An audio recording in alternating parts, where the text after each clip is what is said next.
Morning, everyone, and thank you so much for coming here on a short notice. And we face here a very unique situation due to the outbreak of coronavirus, and universities all around the world are moving to online teaching. And at FC, we are also moving to online teaching, and today is about actually helping you prepare well for the online teaching. And we have a long agenda to cover today, and we will be sharing different ideas and the resources that are available for you to plan better for the upcoming days. And I would just like to encourage you in the beginning that we are not alone in this. Worldwide, there are universities and faculty groups who are struggling with this because within 2 weeks, it's a lot of asking to actually transform your whole course or courses in online format. So recently, one of my friends from Vienna State University has added me to closed group on Facebook, and that is about online spring 2020 teaching. And I received this image, and I would like to share it with you. So can you please enlarge it? So it's teaching in 2020. A lot of people are actually struggling with this idea how to plan for teaching 2020. So it is, semester begins here. I'm told to plan possible remote teaching, making remote teaching plans, and then we have actual teaching here. So this is the funny image that I received, and I really enjoyed it. And just for the lighter side, I thought I'll just share it with you. Here we are not aiming at actual teaching to look like this, of course. But then just on a lighter note, then I just want to share that there are a lot of people who are in the same phase like you. And I hope that today, as we close this session, we will have many ideas and we will be prepared to face the upcoming situation. So without taking more time, I would like to invite Dr. Teddy on front to share his thoughts with us.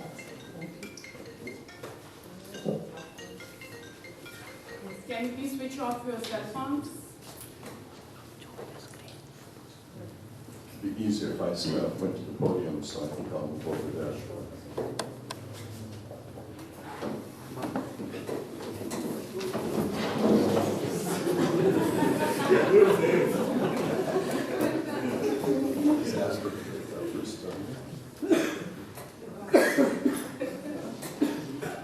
Okay, I've written out my comments so that I can be brief and to the point on this.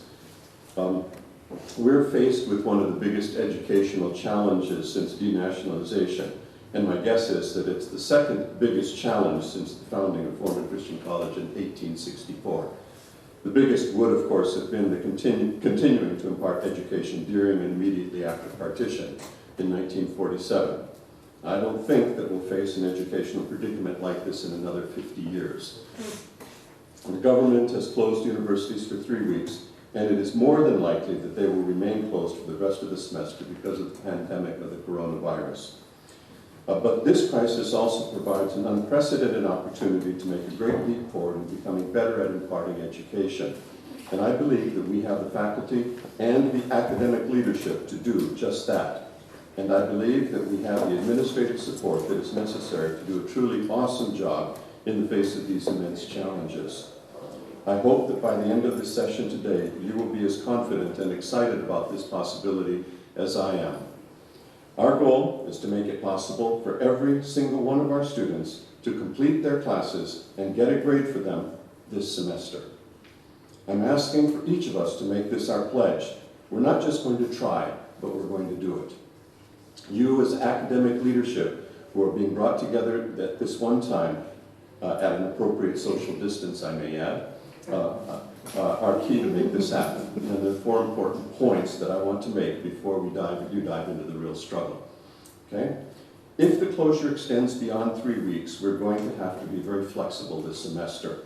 Department heads will have freedom to approach this in their own ways, but this will be coordinated and given oversight by the deans. This isn't something that's going to be directed from the administration. It's going to be you. But there will be course materials online that can be used. Sections can be combined where one person does a lecture, or lecture can be found online and can be used.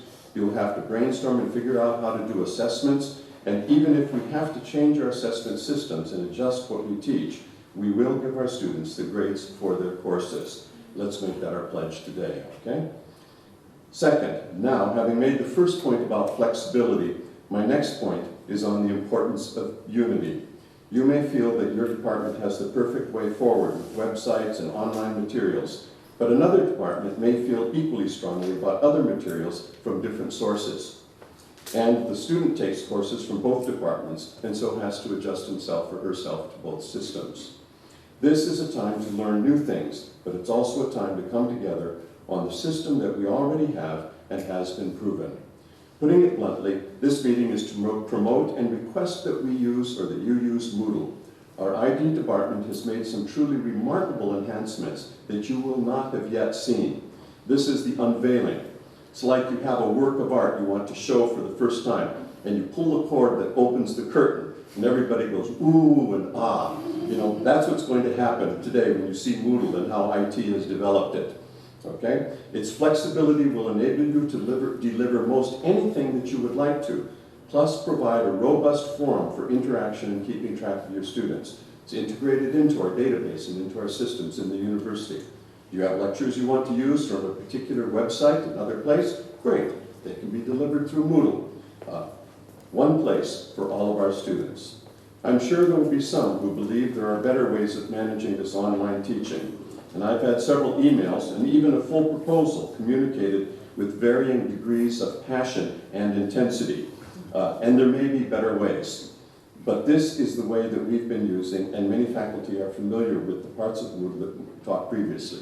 We'll go on learning and developing things, but what we have now is what we need to use and move ahead. Thirdly, there are labs, writing, and communications and other courses that do not lend themselves to doing online. You here are better at solving this than I am. Remember, maximum flexibility is the key. Your departments have the freedom to do what they need to, and we have our own very educational consultant here, Dr. Mavish Zeta, that will be able to help us with this, and she'll be giving, if you would stand please, Dr. Mavish, thank you. And she's very knowledgeable. I had the embarrassment of when I first met her of mistaking her for a student. I think all of us would wish that we could look that young. And she is very accomplished with good history and background and very knowledgeable in this area.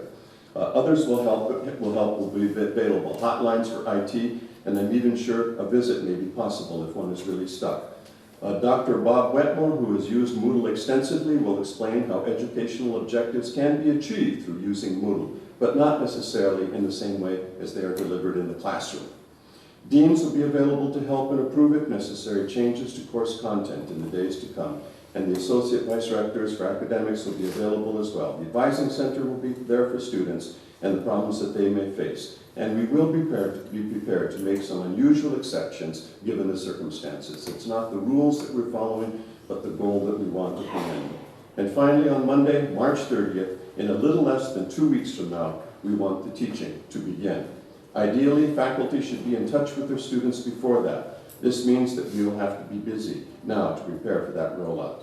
And the only reason not to start on March 30th is if the government announces that universities will indeed be opened on April 5th. If there is silence or any kind of extension of the closure, teaching should start that third week. We may not know how long it will go, but we should start it because we need to be able to finish the semester.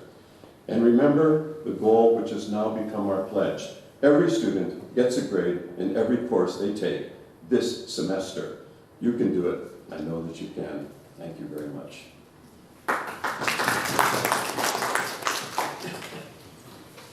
Thank you, Dr. Edwin. Now is the time that Dr. Mavish Raza will be actually sharing with us some teaching tools and practices, basics of online pedagogy. This is the first time that she is speaking to this large group, and she has recently taken position of Dean of Education. Please give her a warm welcome. Thank you. Thank you so much for the kind words, Dr. Tebby and Dr. Doria. I will try to share some of my experiences of online teaching. This is a very vast topic, but we'll try to cover it. I mean, this is just an overview that I have brought for all of you today. Through this presentation, I will be talking about approaches of e-learning, types of e-learning content, and some ideas for e-learning. The approaches and assessment, of course. There are two broad approaches to e-learning. One is self-paced learning, where the students take ownership and responsibility. They define their own learning paths and determine the time for learning themselves. You can see that this is more product-oriented learning rather than process-oriented. So learners are, they are free to download the course content. In this form, in this approach, the course content could be static, also dynamic. The second category is instructor-led e-learning, where a linear curriculum is required. And curriculum is presented in the form of a storyboard when we talk about e-learning.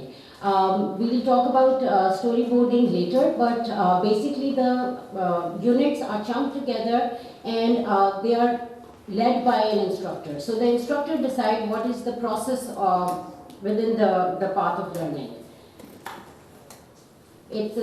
Students have to follow a rigid schedule, and there is supporting resources which are available online and embedded within the instructor's lectures.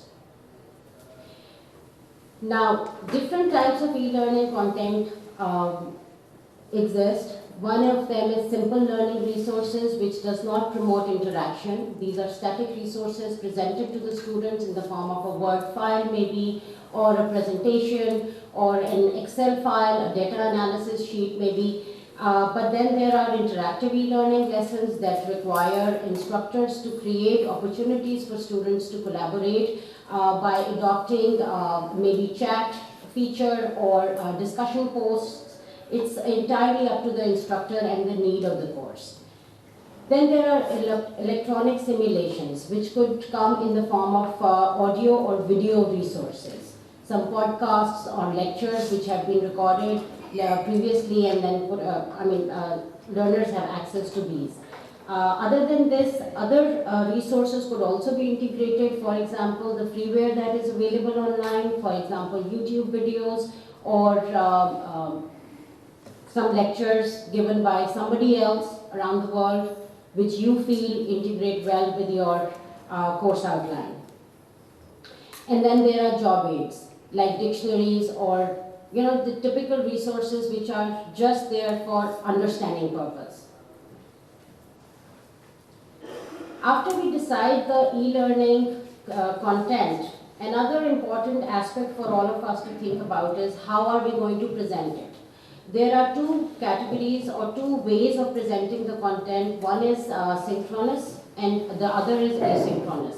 Synchronous means that if all of us are learning together, we all have to be online at the same time. And rapid communication goes on between the participants.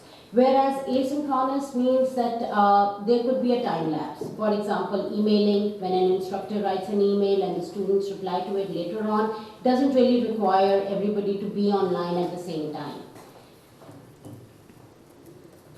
Then there are instructional methods in an e-learning environment. It could be expositive methods where presentations, case studies, worked examples or demonstrations are presented to the learners. Application methods, and lastly collaborative methods. We all can, we can look at our course outlines and decide which ones suit us well and would work well for us.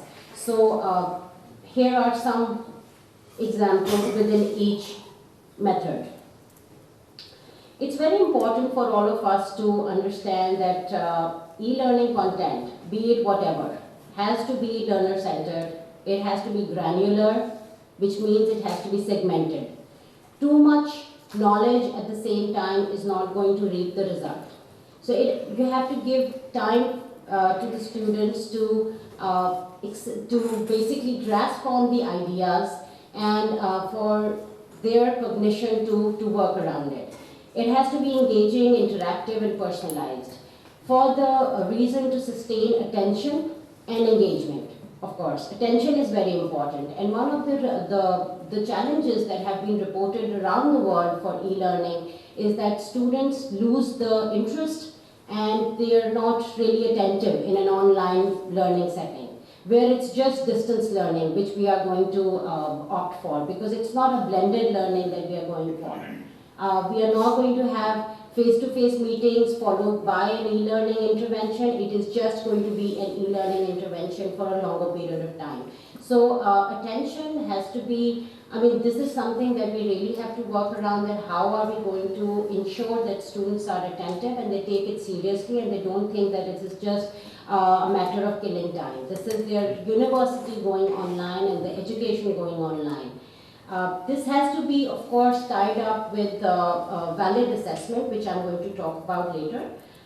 Another important thing for all of us to be mindful of is how do we sequence the content. When it's instructor-led, basically we decide as instructors that what is to be done before and how are we going to break the teacher talk or the lecture with an activity and what is the impact, and then connect it later to our talk and consolidate the lesson. Here, the sequencing has to be, I mean, it has to follow either of the two types, deductive or inductive.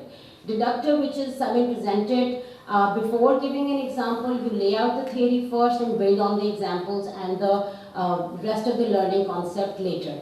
But inductive sequencing means that where you present the idea, the topic to the students and allow them to figure out and you infiltrate their knowledge or learning until they reach the basic theory. So this really, it varies from course to course, from the course requirements, from instructors, teaching style and the students' needs.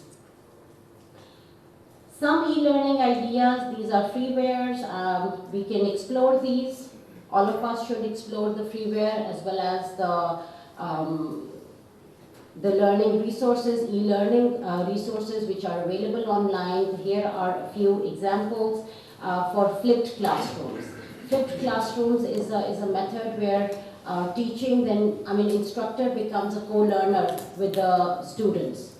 And learning is happening more from the learner side. It's more, they are more autonomous and they take more responsibility of their learning rather than teacher directing them.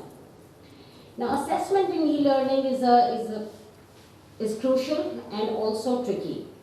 The reason is that when we are present face-to-face in one classroom, we can really assess the students in many different ways by just asking a spontaneous question or having a discussion which carries out in real time. So assessment is more valid and reliable. However, because we don't know for how long the university is closed, and as Dr. Teddy just said that the grades have to be, each student has to be given a grade and it has to reflect their understanding and learning in a valid and reliable manner. So we have to think about ways in which we can assess students from a distance, because they are going to use Google for sure. They are going to use, it's like an open book assessment. So for an open book assessment, the foremost important aspect is that we engage students in reflective thinking. That is very important, to engage them in reasoning, self-actualization, and reasons and tasks where they're presenting and they're telling what have they understood rather than whatever our expectations are. So the assessment methodology has to change and it has to become more reflective. Some ideas are, we can use rubrics, create discussion posts, peer evaluation. This is something very successful, graded as a successful strategy where you create teams. Students work in pairs or in trios and they not just read each other's work, they give a feedback over each other's work so that, they are creating, if we have asked them to create an assignment and they submit an assignment, and if I'm a partner with the person X, so I would be first completing my assignment and then reading his or hers. So, and then I'm going to give a feedback to my classmate.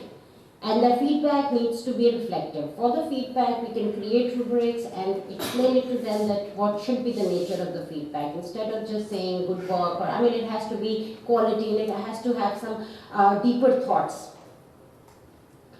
Then show and tell, they can create something, they can create a project maybe, or a write-up and explain it, and then demonstrate it or show it to their peers and ask for feedback, and also can be shared for a wider audience depending on which platform do we all choose.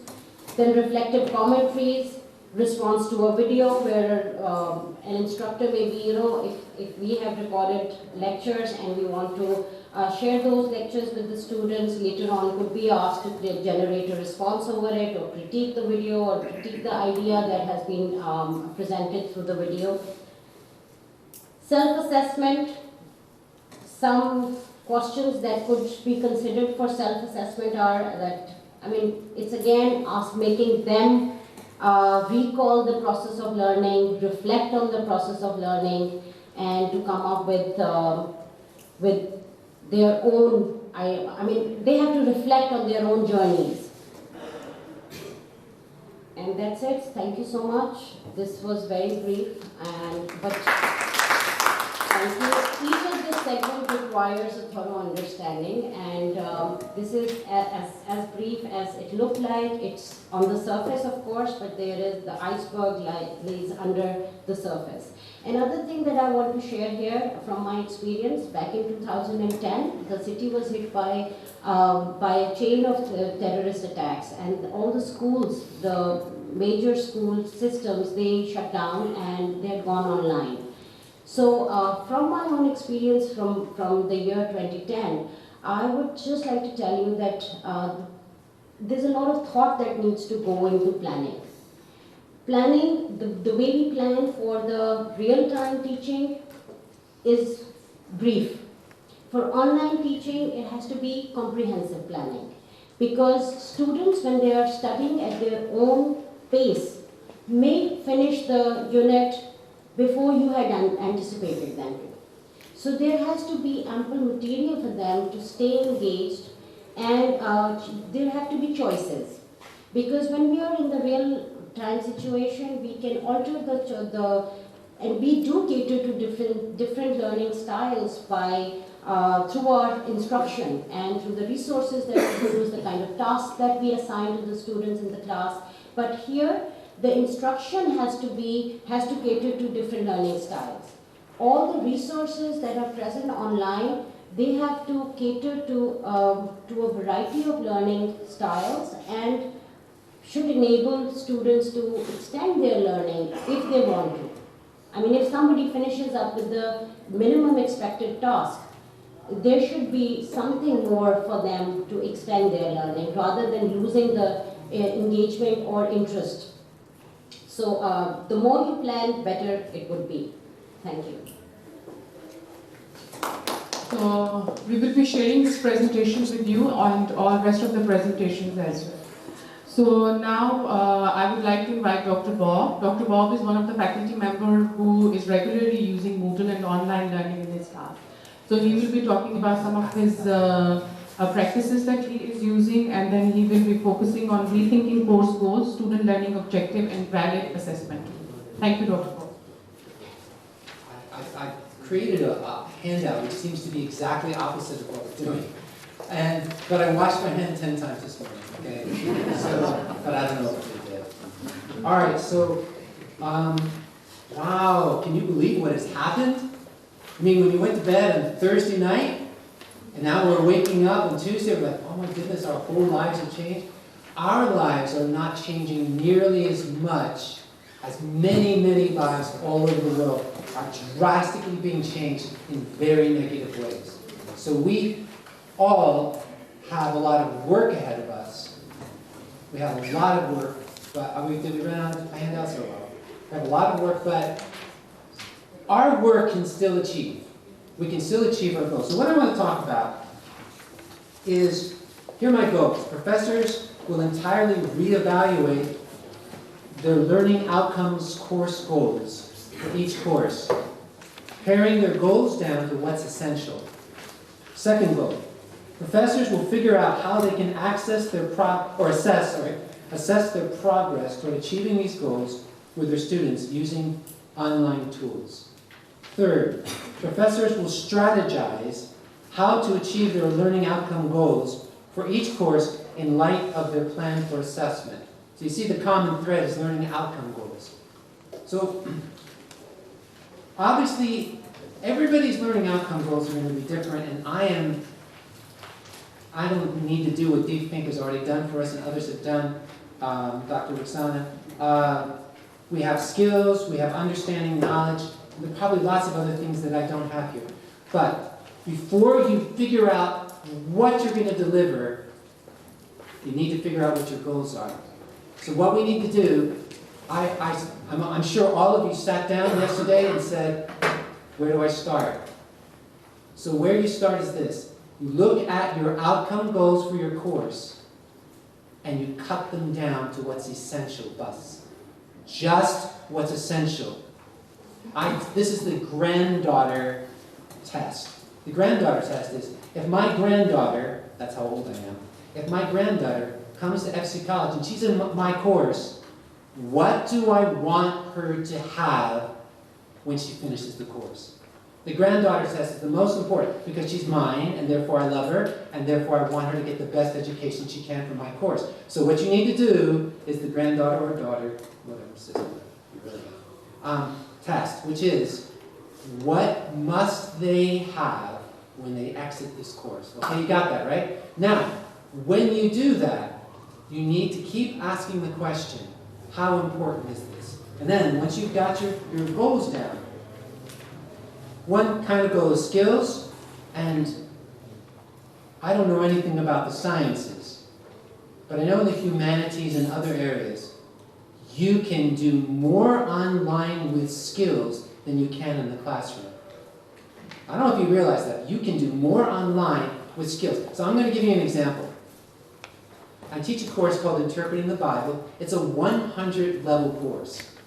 And it's a very difficult thing for students in Pakistan to interpret the Bible, because the Bible has a context. Every book of the Bible has a context. The verses before and the verses after a particular verse, they're all related to each other.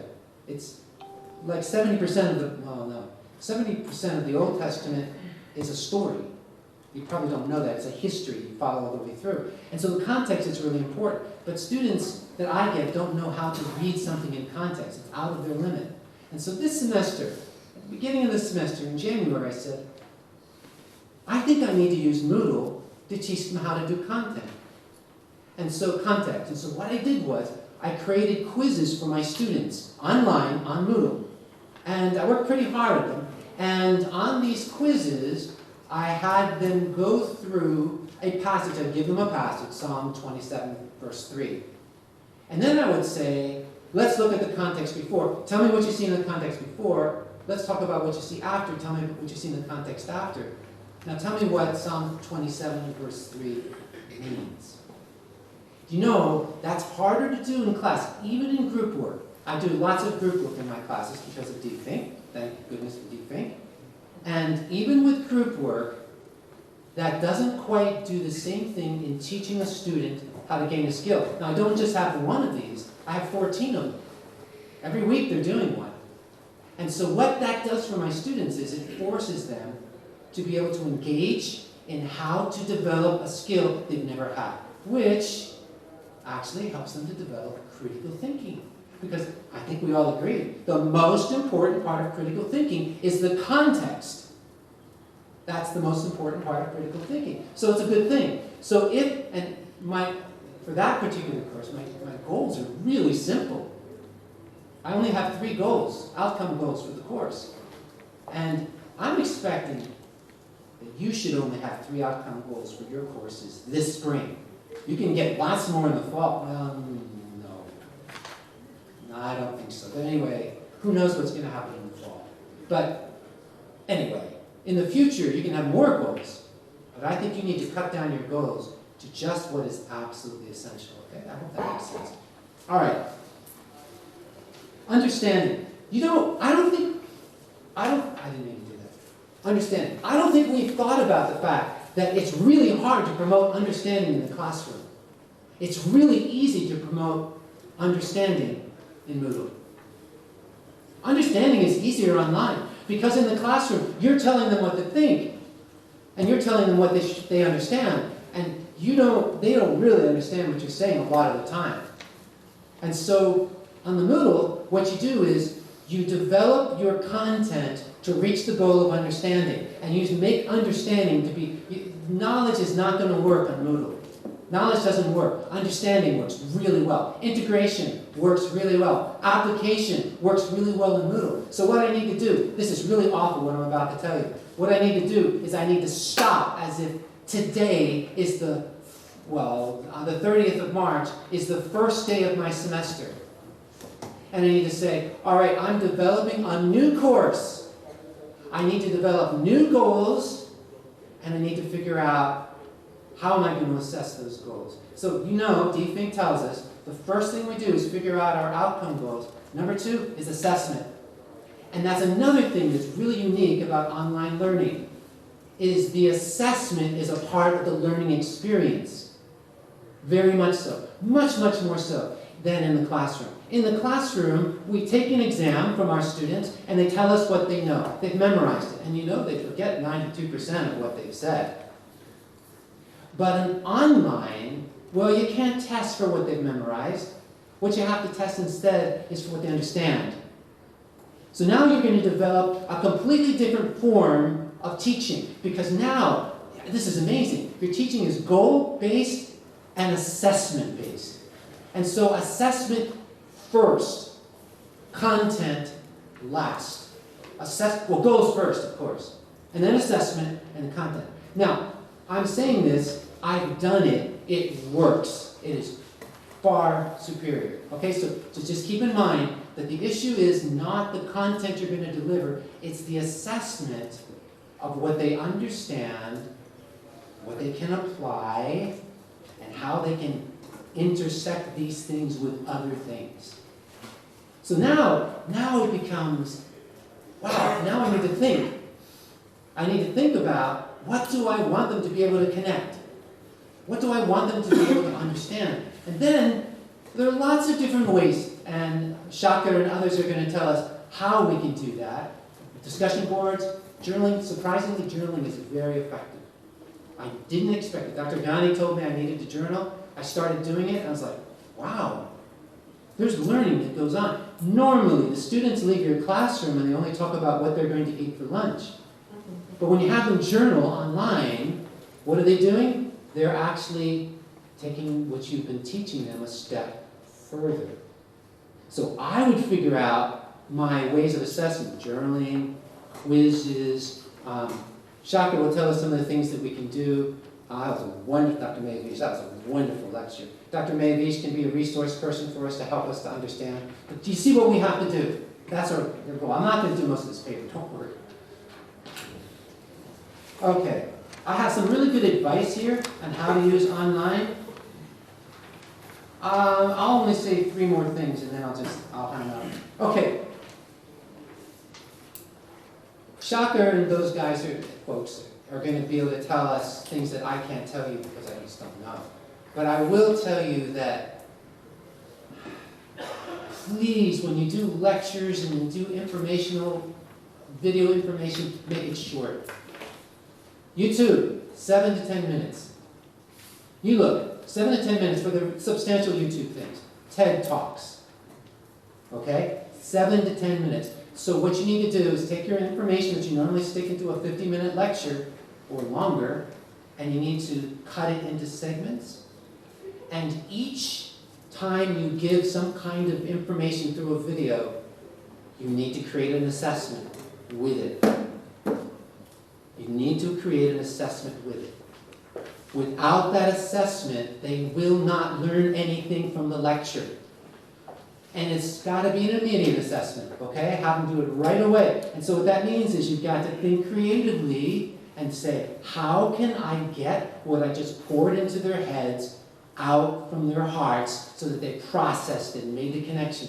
So you gotta be creative thinking. Your brain is gonna be breaking in the next 3 weeks. I have 5 courses I'm teaching this semester. 3 of them are new preps. Oh my gosh. So I don't know what I'm gonna do because I haven't finished my preps.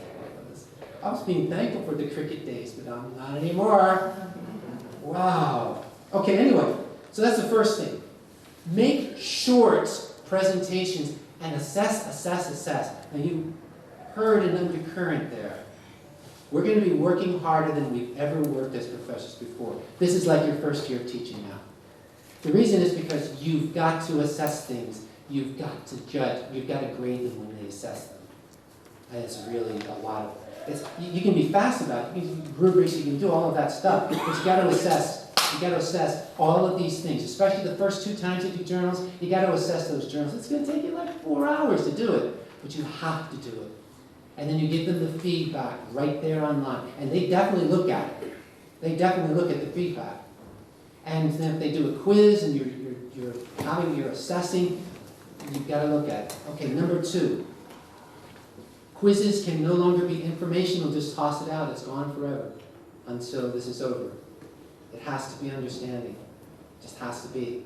So your quizzes that you've done for your courses, you cannot use them in online. You are going to have to do it differently. Okay? So just get used to that. Remember back to your course goals. By the way, every time you write a quiz, you should be able to justify that quiz and the content of the quiz based upon your course goals. If you are not testing your course goals, then throw the quiz out. Quizzes are only meaningful if you are testing your course goals, because the only thing you care about as a professor is those 3 things that your granddaughter or daughter or sister are going to have when they finish the course. Got it? Test your course goals. That's always what we do. Okay, I know I'm going way too long. Thank you. And then last, if you use PowerPoint, there's an awesome thing in PowerPoint where you can record your lecture, and a little box of you appears in the bottom corner, and you're a talking head, and then the PowerPoint will play for the students. You record it as a video, and you just dump it onto YouTube. And by the way, don't be afraid of YouTube. Set up a YouTube account and start putting all of your stuff on YouTube. Just do it on YouTube. It seems scary, and people are worried about, I don't know what, communists or something like that. People are worried about it, but in the end, it's where all of our students are. They live on YouTube, okay? So I just gave you some ideas here, and I know I went way over my time, but I had control of it, so I just did it. So, I hope you don't feel as discouraged now. How do I start today? When you get back to your office or to your home, after you eat lunch, sit down and say, what are my essential course outcome goals? Second, how am I going to assess? Third, what can I do to make those assessments meeting? Okay, you got it? So now is the time for Moodle training session, and I'll just hand it over to Mr. Anthony. Thank you. It will be our last session. Good morning, everyone. It is in challenges that our human race has collectively risen to new heights.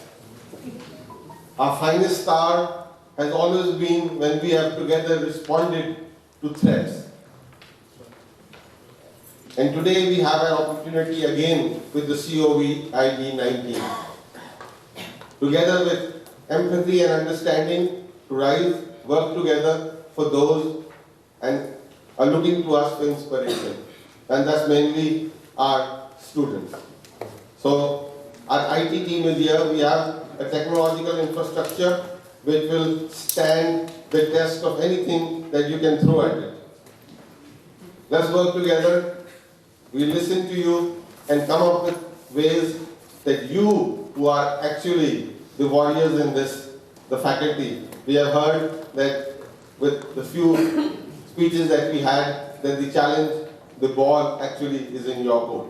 But we are there to support everything that you ask from us. Over to Shakil and our IT team, who in the coming days, right up to about 30th March, will work with you to come up with a plan of your understanding. Thank you so much, and Shakir, over to you. Good morning, ladies and gentlemen. Today I will be presenting you a demo on Moodle. So, without any further delay, so I'll just begin with how do we access Moodle. So first you go to the university website, and if you scroll down, under the related links, you're going to see Moodle login. So you simply click on it, and you'll arrive to the Moodle pre-login page. By the way, the link is also available after you log into your Empower account. There is a tab saying Moodle login, so you can simply click on that and you will again arrive to the same page. So on the right top corner, there is a link saying login. Just click on it and then put your username and password to log in. Okay, about the username, it is the same as Empower. So if you have been using Moodle before, your password will remain unchanged, so you can use that. If you're logging into Moodle for the first time, your password is going to be FCCPK at 123. So the first time when you log in, the system will ask you to change the password. Okay? What was that again? Actually, that is available on another place as well, so I'm just going to show you. It's FCCPK 123. Yeah. I'm also going to show you, it's also available in Moodle FAQs. So actually I'm just, before I log in, I'll show you the Moodle FAQs as well. So on the pre-login page, there is a Moodle FAQs link over there. So if you click on it, it has a lot of questions that are already answered for you, and even for the students. So here, what is my username and password? So it actually says, so you have it over there, so you don't need to memorize it. So next time if you forget about it, you can simply go there. Plus there is a detailed guide that is also available. So if you click on it, on this link, you'll get a detailed guide available online for you, with screenshots. Okay? So going back to the login.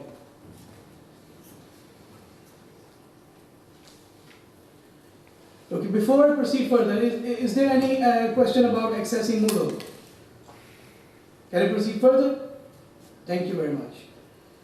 Okay, so as soon as you log in, the first page that you're going to see is going to contain the list of all the courses where you're enrolled as a teacher.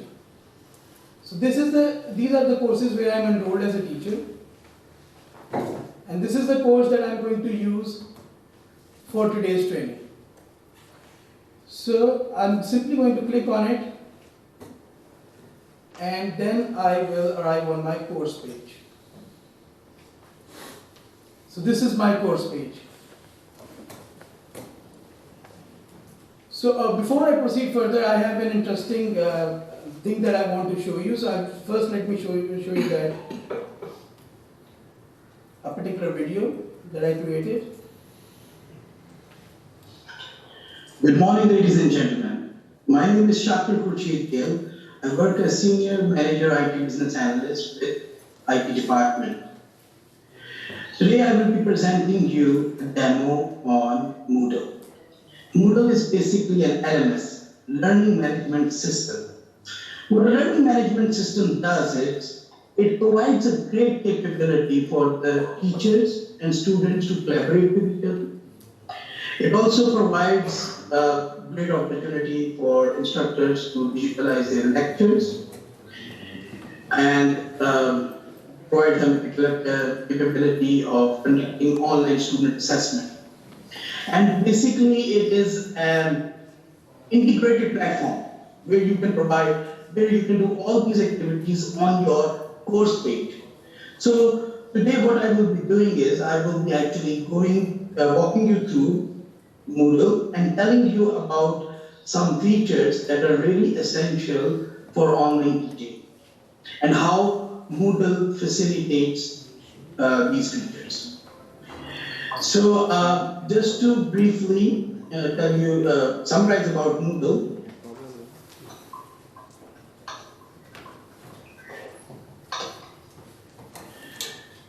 It is an integrated solution that provides the abilities as follows: online instruction, online collaboration between students and teachers, better content management and content sharing, online assessments, instant feedback on assessments.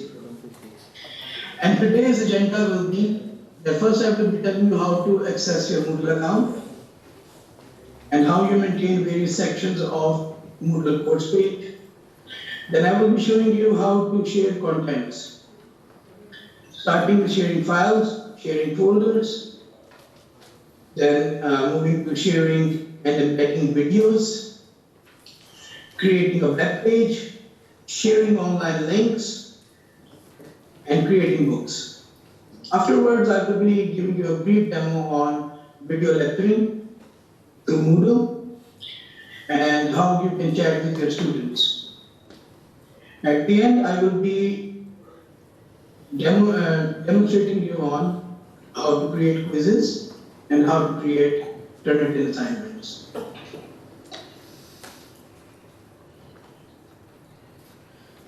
So basically, what I did, I used my laptop, its webcam, to record this, and I simply uploaded into Moodle.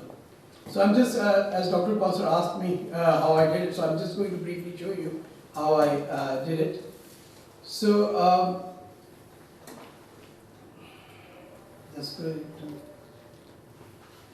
I will be walking you through all this, but I'm just going to quickly show you how I uploaded it. So there's a section over here where I just clicked on insert or edit audio video file. So when I clicked on it, I simply picked a video file from my system, okay? And I inserted that media. So, okay, let's go back to the original flow of the session. So basically, your Moodle page, the Moodle course page is divided into 3 sections. The first section is non-editable section, where you have the title of the course, which over here says Moodle Basic 100. The second section is the general section, which you're not able to see right now, but I'll show you how to access that. And the third section are basically the weekly sections for managing the content on Moodle course page. So I've already covered the agenda of how you access Moodle.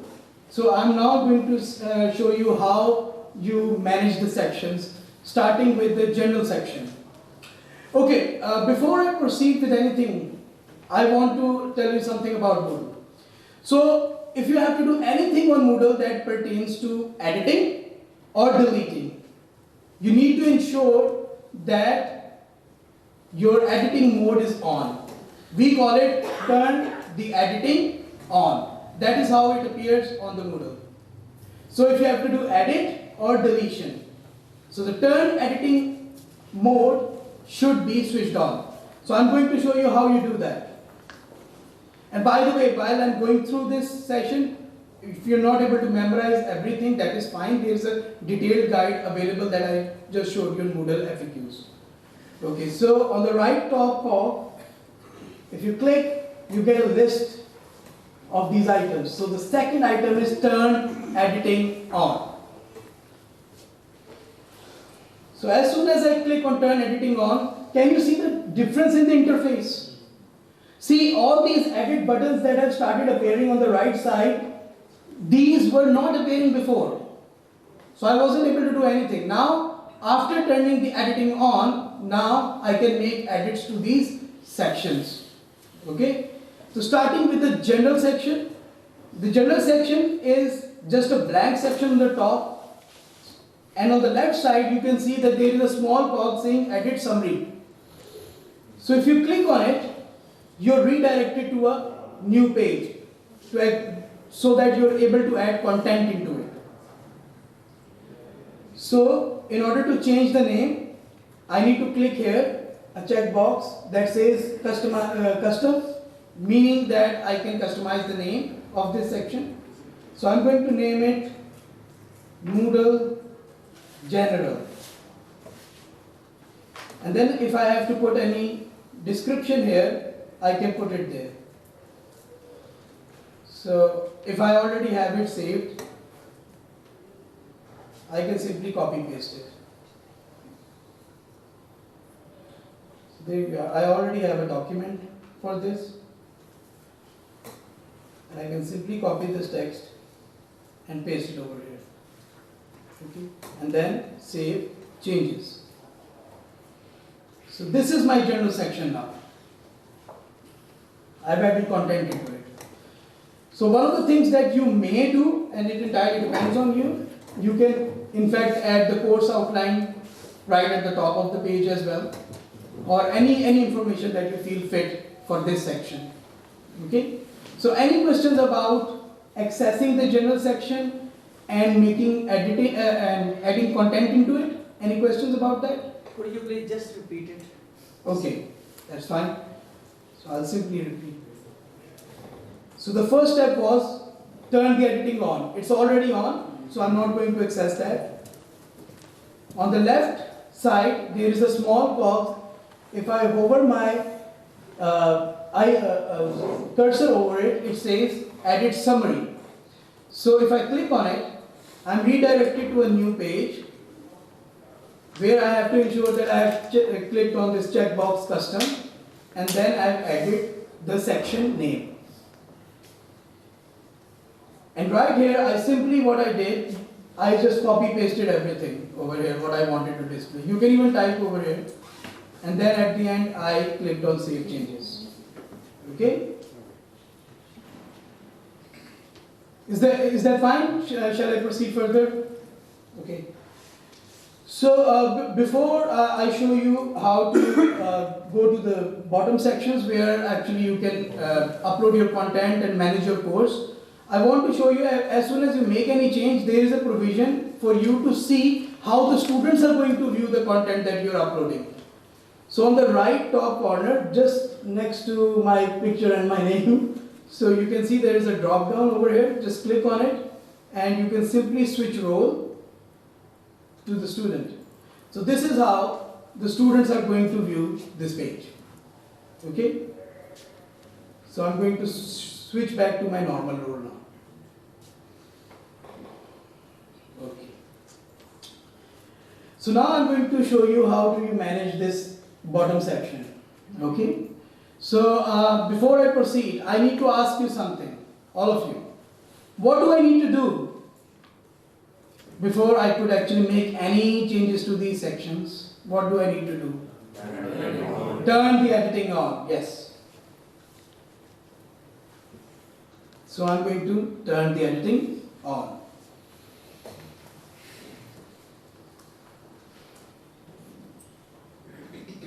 So now I can even change the name of this section. If, for example, you're fine by going by week 1, week 2, that is fine. If you want to go by topics, you can edit the name of the section as well. So I'm going to edit the name of week 1. Let's say I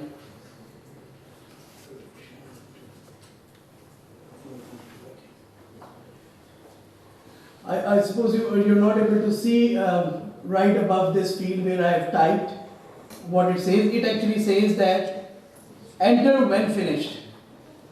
So basically, if I click somewhere else, it is not going to save this title that I have made, that I've changed. So every time I change this title, I have to press the enter key. So remember that. So when I press the enter key, the title has been changed. Okay? Any questions about this?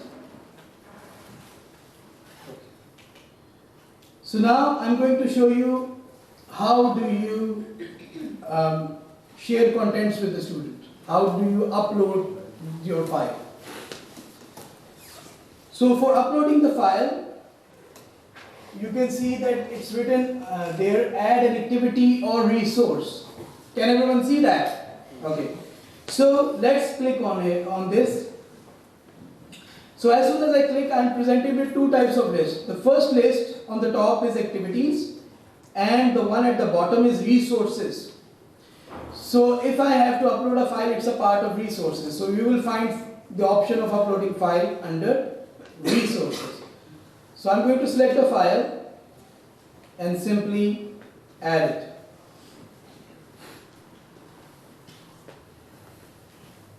As soon as I click on add, I am actually redirected to a page where I can upload a file and provide the name and description of the file as well. So I will just provide the name of the file first and a description.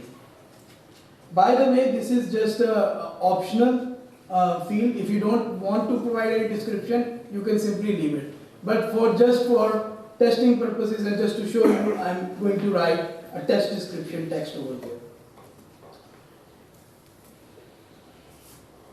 And if I want this to be displayed on the course page when the file is appearing, I can simply check this option, display description on course page. This will allow the students to view the description, whatever you have written, as soon as they are on the course page, just underneath the file. Okay? So we are going to see that, don't worry, that how it appears. So, about the files. Here I'm going to click on add, choose file, and I'll choose a file and upload this file. Okay, before I click on upload this file, remember that if you are uploading a file from your system, you need to ensure that your option is selected upload a file on the right side, left side of the screen, where it says upload a file. Okay, let me do that again. And there we are. So I have selected my file, it's not uploaded yet. Okay. So there are other options available. And there is a guide available which actually talks about these options as well. But for now, if you just need to upload a file and show it to the students, our process is done.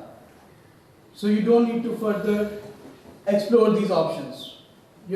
So basically we can simply save and return to the course.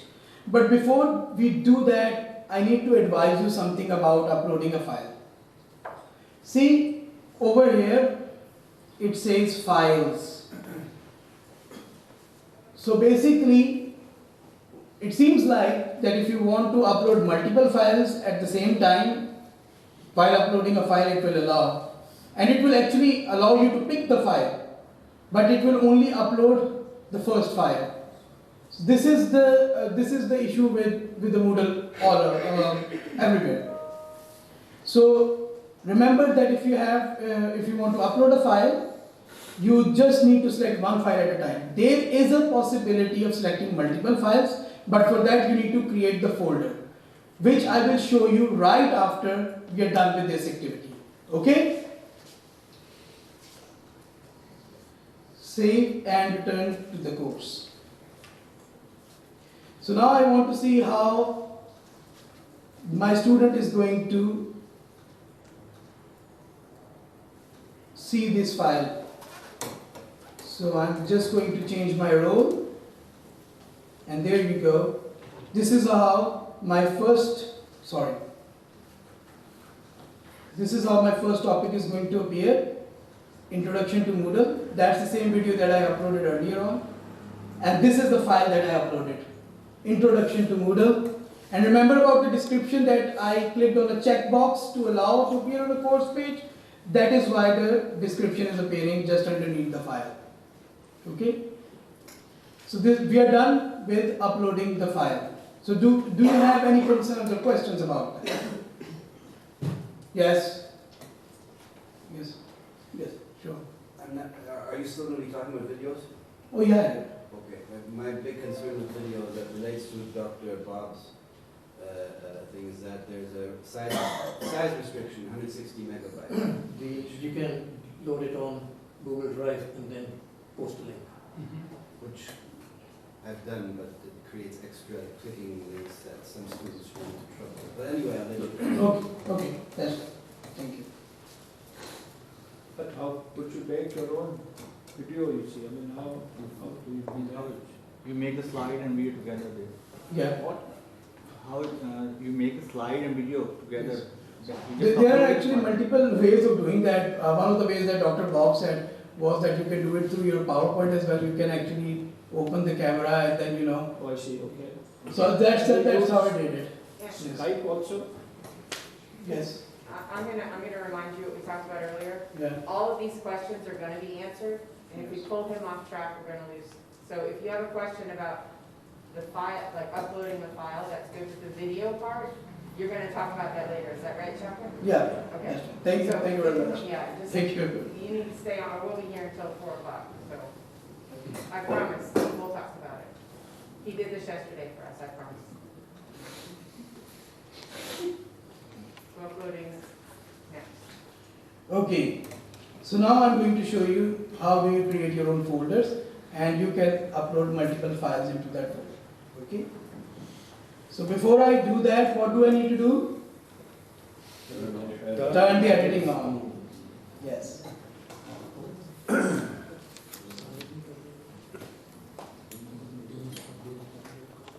After I have turned the editing on, I again need to go to add an activity or resource. I am presented with the same list that I showed you earlier. So creating a folder is a part of sharing resources. So under the resources, you can simply select a folder and click add. It's the same kind of interface. You need to give a name, and if you want, you can give a description as well.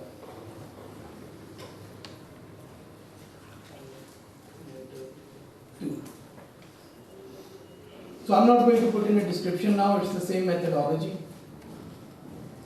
I'm going to add files now.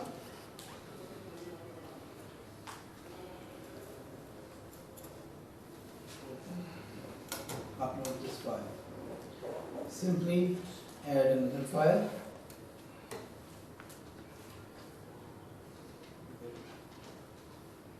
See, now I have selected 2 files and added into the folder. And that's about it. This was all the mandatory items that I need to do in order to create a folder. So I'm not going to go to other options. Save and return to course. Let's see how my students are going to see this. And there we are. This is the first. This is the file that I uploaded, and this is the folder that I uploaded. So if I click on a folder, if my student is going to click on a folder, so this is how they're going to view the both files. Okay. Let's go back to the normal rule now.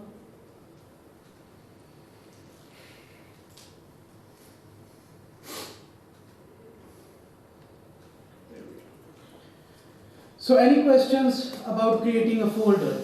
Can you import a folder? You've been Yes. importing single files. Yes. Can you import a whole folder? It has to be compressed. It has So to you need to compress the folder. Yeah, and then you can do it. And then what it will do, it will actually open up in the Moodle, and it will actually show the files. Yes.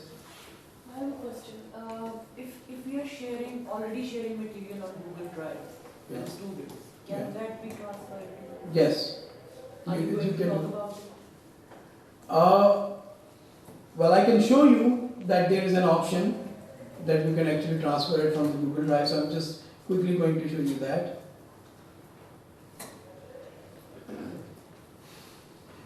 So it's the same way that I added a file. So I'm going to add a file. Click on add.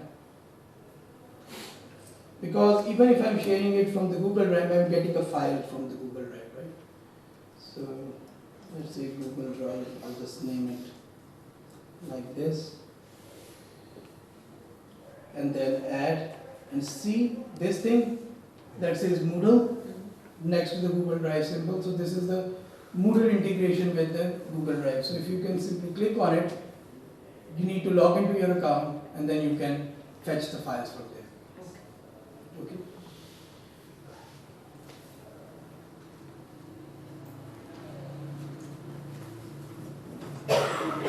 Any more questions before I could proceed further?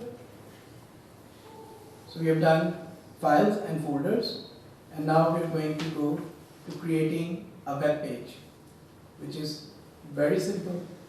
Yeah, I just have one comment. Yeah. So my experience is that while we are managing our resource, sometimes right now you can't really see that what's being added into each week. So sometimes it's very confusing that which week I'm going to put my content in. So there is this option expand all. Yeah. While you turn it, so it will display everything in front of you, and it just make it easy to manage your resources up there. So there's another option up there. Yeah. Expand all. If you go if you go up, yeah, there is this option, expand all. It's going to expand all your weeks. So you can clearly see that what has been added into each week.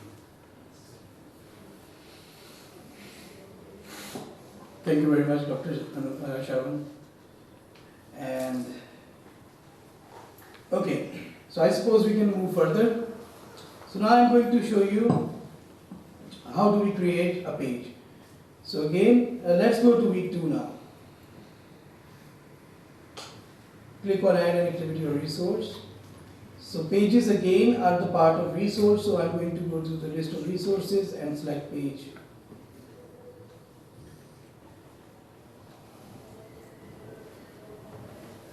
So if you already, for example, if you already have a file, all the necessary material is in the file, the best thing is to simply upload that file. But if you want to generate your own content and make it more, pleasant and put some pictures in it and videos in it, so you can create a page. It will appear as if it's a web page just by entering some content into it.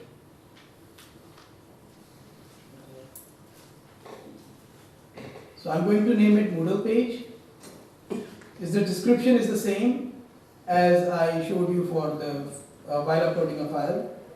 So now this is the area where you can add the content of the page. So I'm simply going to get some content. I'm going to copy this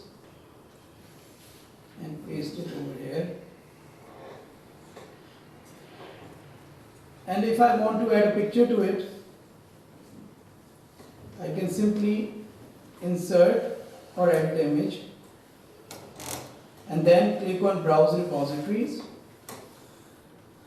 If I have to pick an image from my local machine, from my system, from my laptop, I'll ensure that it has to be on upload a file, and then I'm going to choose a file.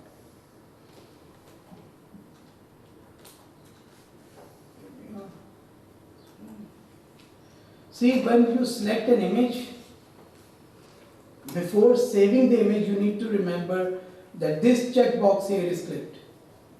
Unless or until this checkbox that says description not necessary is not clicked, it will not allow you to upload the file.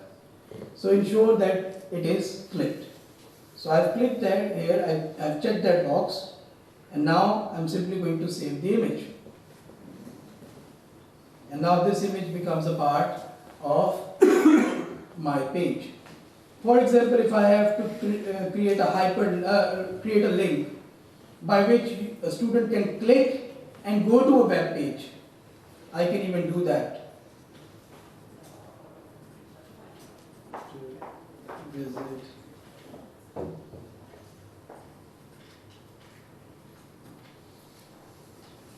So I simply write this, I can actually link this text. Can you see this says link over here? So I click on it, then it asks for a URL. So basically URL is the web address that appears on the top of your browser. So I'm going to show you that.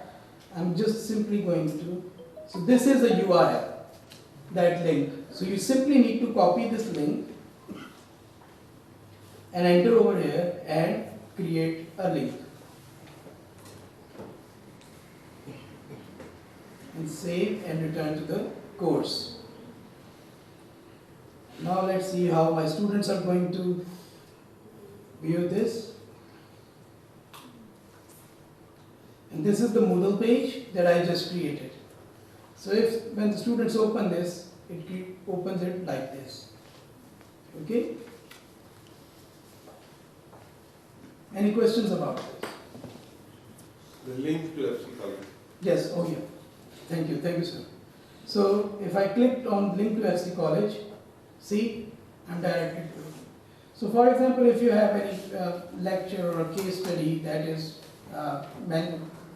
somewhere on the web, and you want the students to link it to that, you can simply do that this way. Okay? So any questions about creating a page? It's fairly simple, right?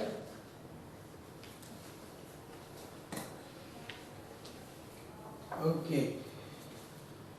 Oh, sorry. The next thing is, how do I share and embed videos? Okay. I could have done that while I was creating a page, but I wanted it to be a separate section because I think you will be really interested in that. So, now I'm going to embed videos, and there are multiple ways of doing that. So I'm going to show you 2 ways to do that. Okay? The first thing would be the way I did it initially. See, remember the lecture that I created earlier on? One way is that way. For that, what you need to do is simply next to the section, there is an edit button over here, right? Can everyone see it? This edit button? So I simply click on this edit and edit my section over here. So I'm going to go to YouTube and get a video from there.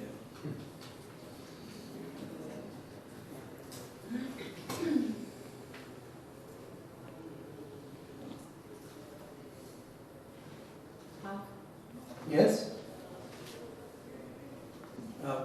Did someone ask it? Sorry. No, it was your video. Okay. I'm sorry. Okay, so I'm simply going to save the change.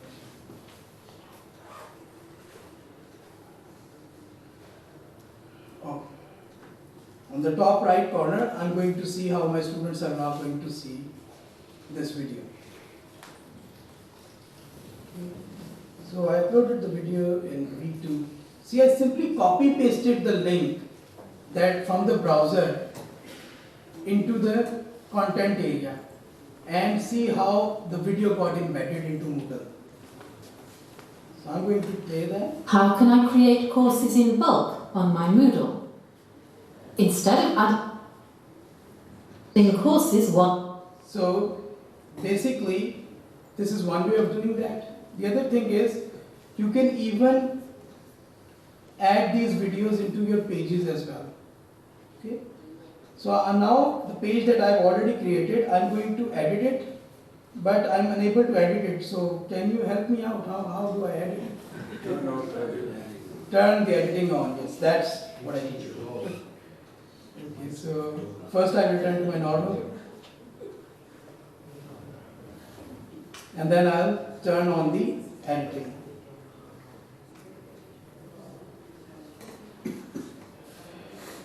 Okay, and I'll expand this area to access my Moodle page.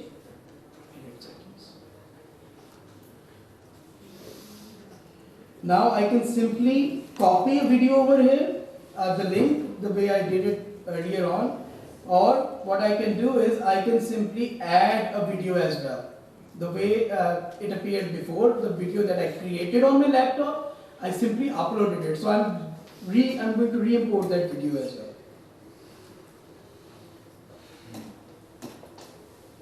So that's the video lecture. I'm going to upload this. Certainly. Save and return to the course. So now I have edited my web page and included a video in it as well. Okay. So now I'm going to access my web page and see this page. Sorry, I'm going to reset it. Zoomed in by mistake.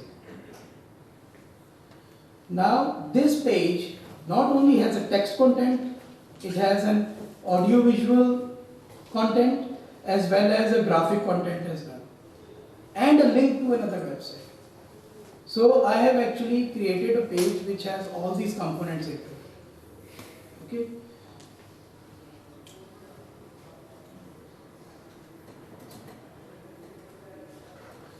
Okay, so any questions until creating a page? Any questions about that?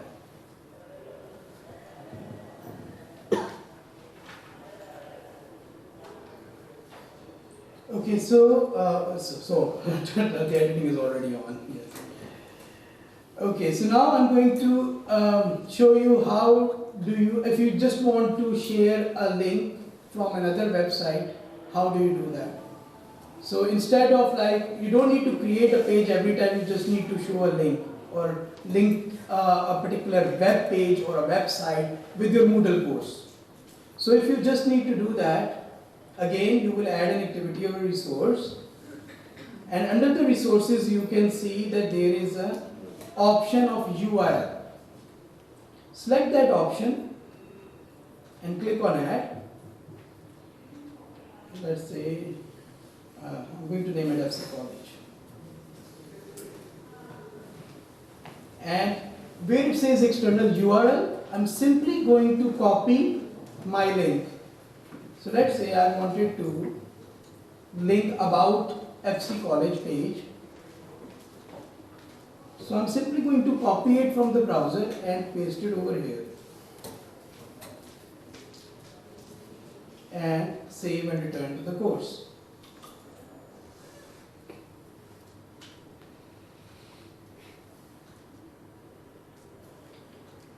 See, so this is basically a URL that I have added. So when I'm going to click on it, it will allow me to get access to this link.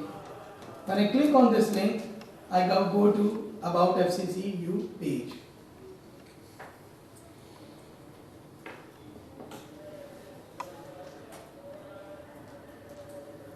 Any questions about URLs or link that you need to, how you link your the external website with your Moodle course? Shall I proceed further? So now I'm going to show you how do you create a book.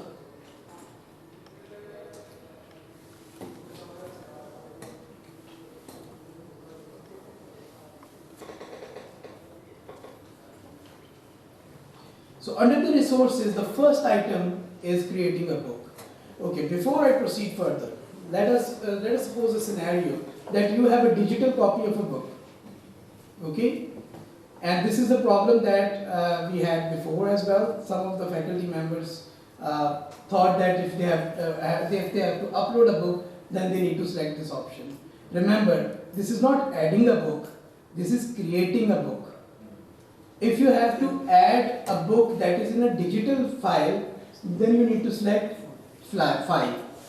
Okay, so I'm going to show you how it is different from the digital file. Okay, so you select a book and click on add. You name the book Moodle Basics. It's exactly the same thing with the description. If you want to include it, you can. If you don't, you can just leave it.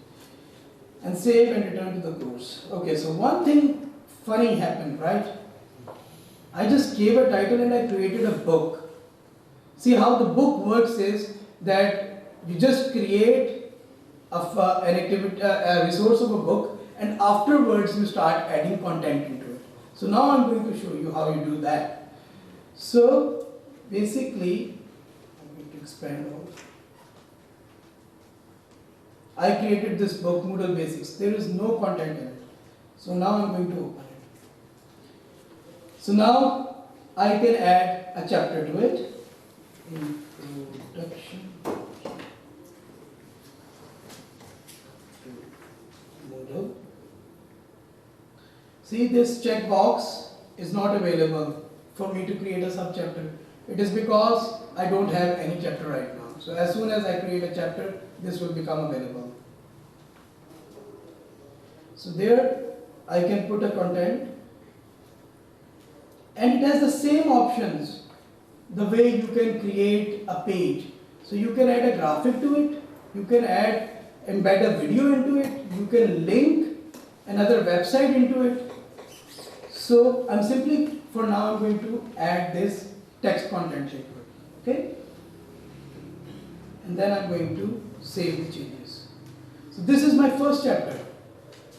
If I want to add more chapters, under the table of contents, there is a plus sign that says add a new chapter.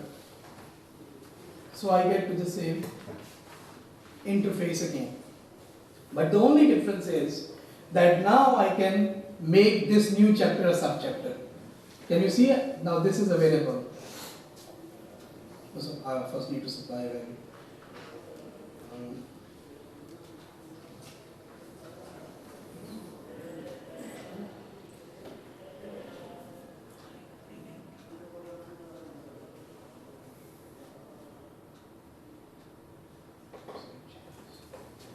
So this is my subchapter, adding files.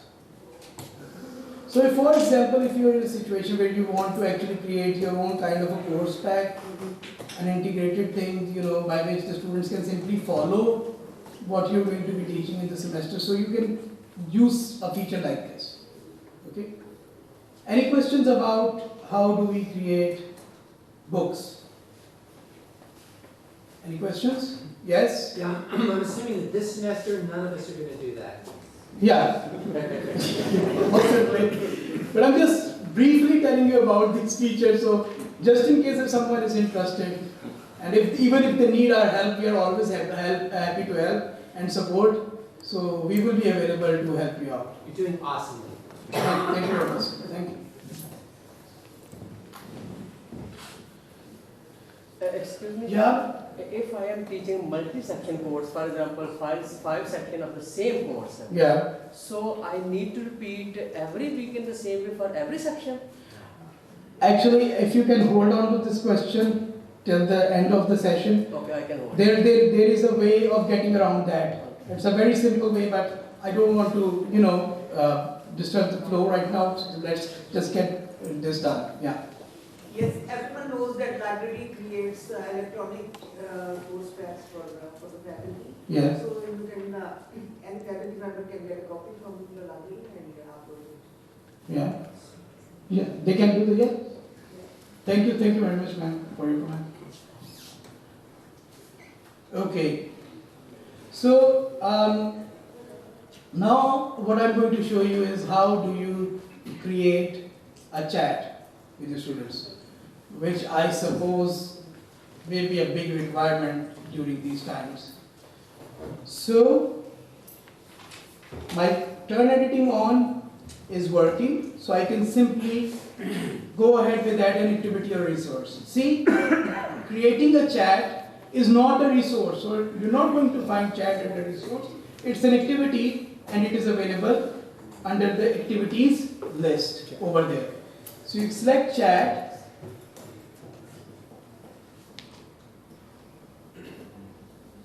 and edit. So you can name a topic, whatever you're going to be discussing, and save and display the course. So this was the chat session that I created. Very simple, I just named it and save and close. Now I'm going to access that. Click here to enter chat now, so I'm going to click that as well.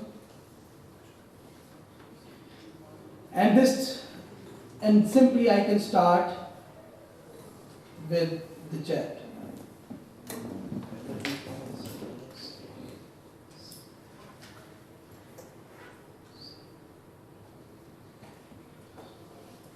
This is real time? That's real time, yes. I just responded. He just responded Rahil is enrolled into my course, so he instantly responded right now. Nice. Okay.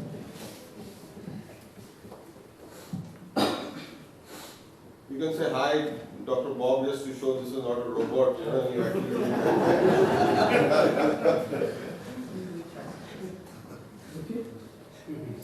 Close that one. Okay, and you have the ability to view the past sessions as well, past chat sessions as well. So there is a possibility of archiving these sessions as well. So as soon as you end the session, that is archived.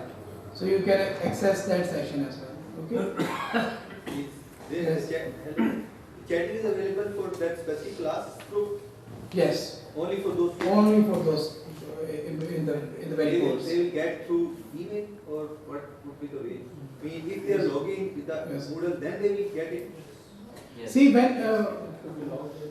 they would need to log in order to get into it, because this chat session is only for your students enrolled in your course.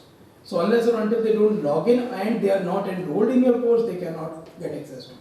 Shakir, I just have a question. Yeah. Let's say I'm planning a chat for my class. Indeed, I will make an announcement first that, okay, at 11 o'clock on this day, I'll be available for chatting about this course. Like I can always do with my current course schedule and schedule my chatting with the student. But how can I send an announcement? Because I always have to go to Power and send out an announcement to the student. Can I do it? You can send a notification. I'm going to show you that. Yes, there is an ability of doing that.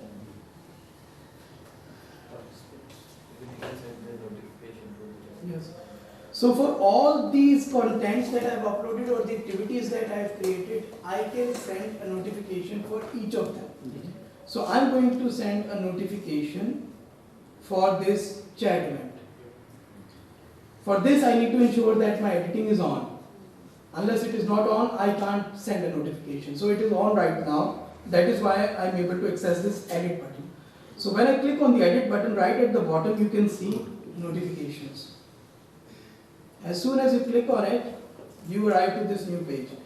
See, can you see the message body that is already created by Moodle? Shakir Gill would like to draw your attention to activity resource introduction available within the course Moodle Basic 100. If I want to add optional text or additional text into it, I can simply click here and put it in this text box. Yes. I'm really sorry to ask you another question, but Yeah. I have to actually. Can they delete or edit their messages? Number one. And From the chat box? From the chat box. No. And number two, is there any way to ensure that the person on the other end is the student themselves? See, if I'm looking at it from an assessment purpose, Yeah. if I'm going to take a quiz revival, Yeah. can I do that in the chat session? Well, technically speaking, the only person who can get access to that chat box is the person who has a username and a password. But they can let somebody else use it. Yeah. So you Exactly, and unless or until we restricted by IP. If we restricted by IP, then we will be confined to this premises. Yeah, exactly. So we have to make it open so that students can access it from everywhere. So if you have to think about virus, I think it's better to use Skype. We use WhatsApp right now, yeah, mostly. WhatsApp, and you need a face. There's no other way to control this. I know people do it with TOEFL. It's easier for smaller class sizes on WhatsApp, but when you have bigger groups. And the chat would be used more for, I'm available if you have questions. And so that people could ask questions on that. For assessment, there's other stuff that he's going to show you later. Yeah. Actually, I'm just getting to that now. Excuse me? Yes. What is the difference between chat and forum? How is chat different from forum? Forum, you can actually create groups. In a forum, you can create groups across your courses as well. That's how it works on Moodle. With the chat, it is just for your course. For chat, it is only for a particular section. Particular section, yes. And for forum, it can be. You can create the groups of the students and actually put them into forums. Yes. Okay, so forum could be where we can have small groups and they're discussing certain topic or whatever activities designed for that particular. But for that particular course, I would recommend to use chat because you still get the students to respond to it. If you want an additional help on the forum and you want it to explore further, we can do it with you. we are available and we can help you out with that as well. Yes. Can you grade, I think you can give marks to form posts. So that's the difference between form and chat. So you can actually mark them. So you use those for more discussion questions and things like that. And you can do it for the whole class. It doesn't have to be groups, or you can do it in individual groups, both. Yeah. Yeah, basically you can actually divide the students into groups. But basically we were, the training session only included some material to start off, so that we do not actually clutter a lot of things into it. So that is why, we haven't included so many things, just to give a kick start first, and then we can, obviously we are planning for, Just about this notification thing that Dr. Sharoon, I just tried it, it's not working, so I don't know if there's an issue. I'm just bringing it to your attention. Okay, just a second.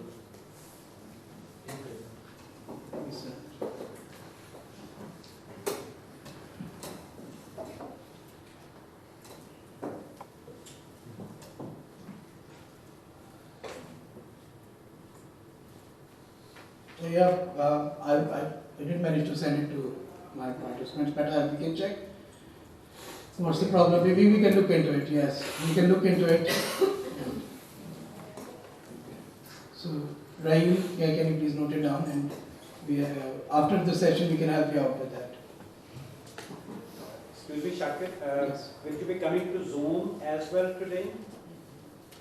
Well, actually it's not a part of the session right now. So, basically at the end, when we are going to have a question answer session, we can actually address that at that time. So if I can proceed further, we are only left with the quizzes and the assignments now. Okay.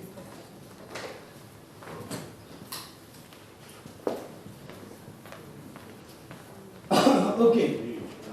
So now I'm going to show you how do you actually create a quiz online. So let's say I want to create a quiz in week 5. Simply I'll go to the week 5 and click on add an activity or a resource.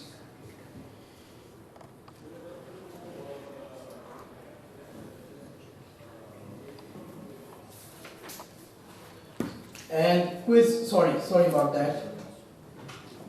Because quiz is an activity, so it will appear under the activities list.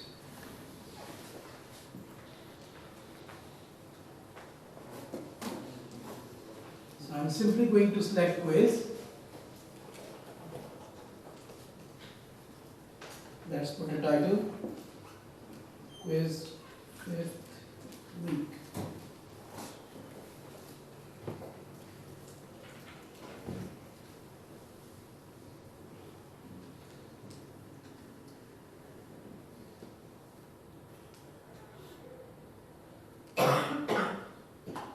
See, when I created a quiz, it created an activity, but I didn't get to add any questions yet, right?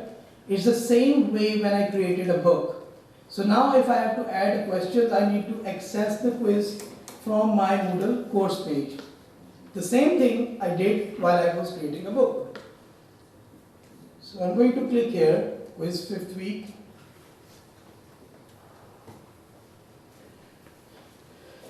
Clicking on add quiz. And now I can start by adding questions. Okay. The first thing is I can set up a maximum grade. So let's say I want to set it up on 100. But sorry, Yeah. can't you do the same thing by uploading a file? You can take a quiz, and your computer and Word file, and you upload the Word file as you are doing it. This will actually grade it for you though. Yeah. This will actually grade it for you. If you do this on Moodle, Moodle will do your grading for you. But don't you think that the other thing is much easier?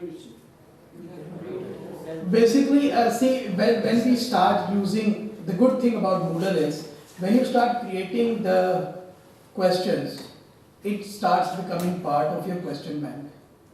So down the line, in 1 to 2 years, you will have a huge question bank from where you can just simply select the questions. So basically creating on it will, in the long term, is going to benefit a lot. So yes, you can upload a file. You can do that. Yeah. So in order to add the question, can you see this add button at the right side? Simply click on it and see it actually asks you, do you want to add a new question or get a question from question bank? So I'm going to add a new question. And these are all the question types that are available. Multiple choice, true, false, matching, short answer, numerical, essay questions, calculate, yes? So actually, is there any functions or interface for foreign languages? If we want to, tie with Korean, Chinese, and German, how can we use this one?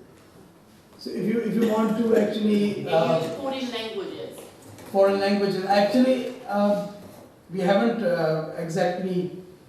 You're talking about the questions, right? No, either question answers if we Yeah. want to type, but we have our own. Let me see. I think you can enter the images. There is a way of entering the image. So drag onto image. Another typing, she can just paste, cut and paste. Yeah. Whatsoever. Copy and paste. Simply copy and paste the. Upload the file. Yeah, that's the one way of doing that. Yeah. You can simply upload an image. It's a third last option. Not change the language. Third last. Embedded answers. It's just about it. Drag and drop onto image. So this is, yes, this is what you can do. So only through image. Only through image we can use this one. Yeah. It would just be easier to. We can look into actually, if we can find a way of incorporating other languages, but I think we need to the look into it. The language can be incorporated using the Windows option. Yes. You don't need to worry like this. Just change the language option and start typing in Korean also. Yeah, then we can do that, but I mean, here, as he said, and I haven't done that with this one, with the foreign language, in case of the Chinese and Korean, not German and French, but this one is a totally different one from our language, interface. But since we can type in English here Yeah. to create questions in the Yeah, same I way will we talk can later start. on that. Okay, that's a tip one. Yeah, we can discuss Yeah. that separately. Yeah.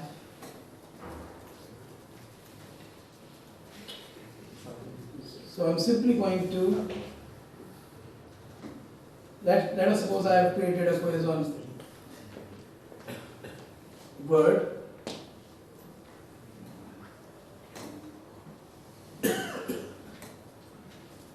Question 1. And here I can put the text.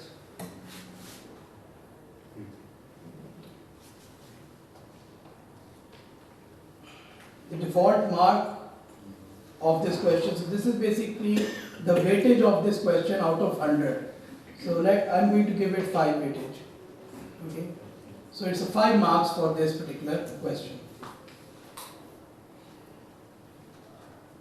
If you, after the question is answered, you want students to get a general feedback. For that, you can provide a general feedback. This feedback will be given regardless of the fact that the answer is right or wrong.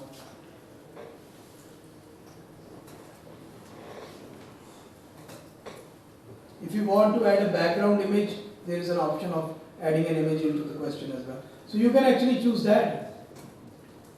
So you can add an image while you're actually creating a question as well. Sorry. So this was basically adding drag and drop onto image. So you can simply add a picture and the students can respond to it. The one that I wanted to show you was actually, I'm sorry about that. I wanted to show you was multiple choice, which is the basic one.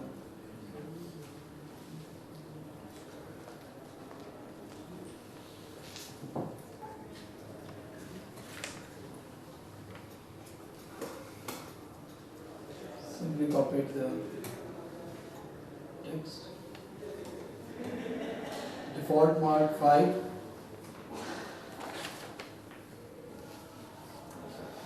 And here I can put my choices.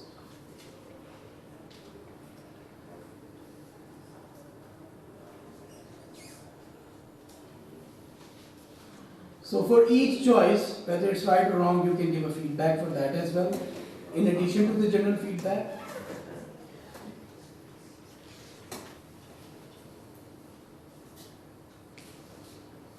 And you can add approximately up to 8 to 9 choices, okay, and provide feedback for each choice. So I'm just going to add these 2 choices and proceed further.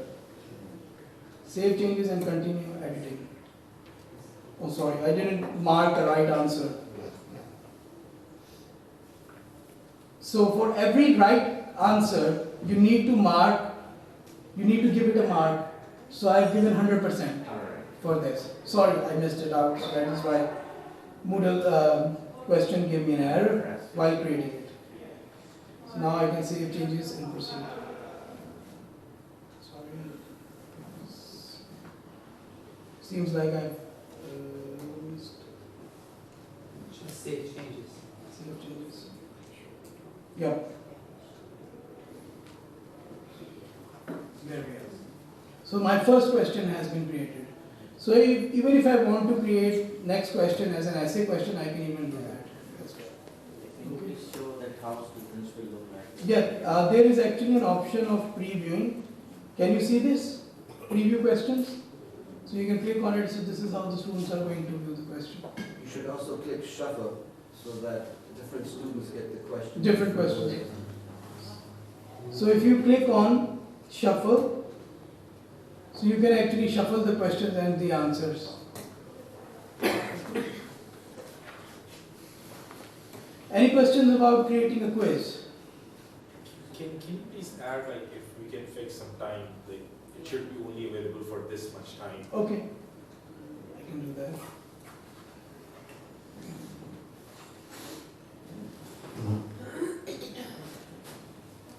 So while you were creating a quiz, there is an ability to actually limit the time as well.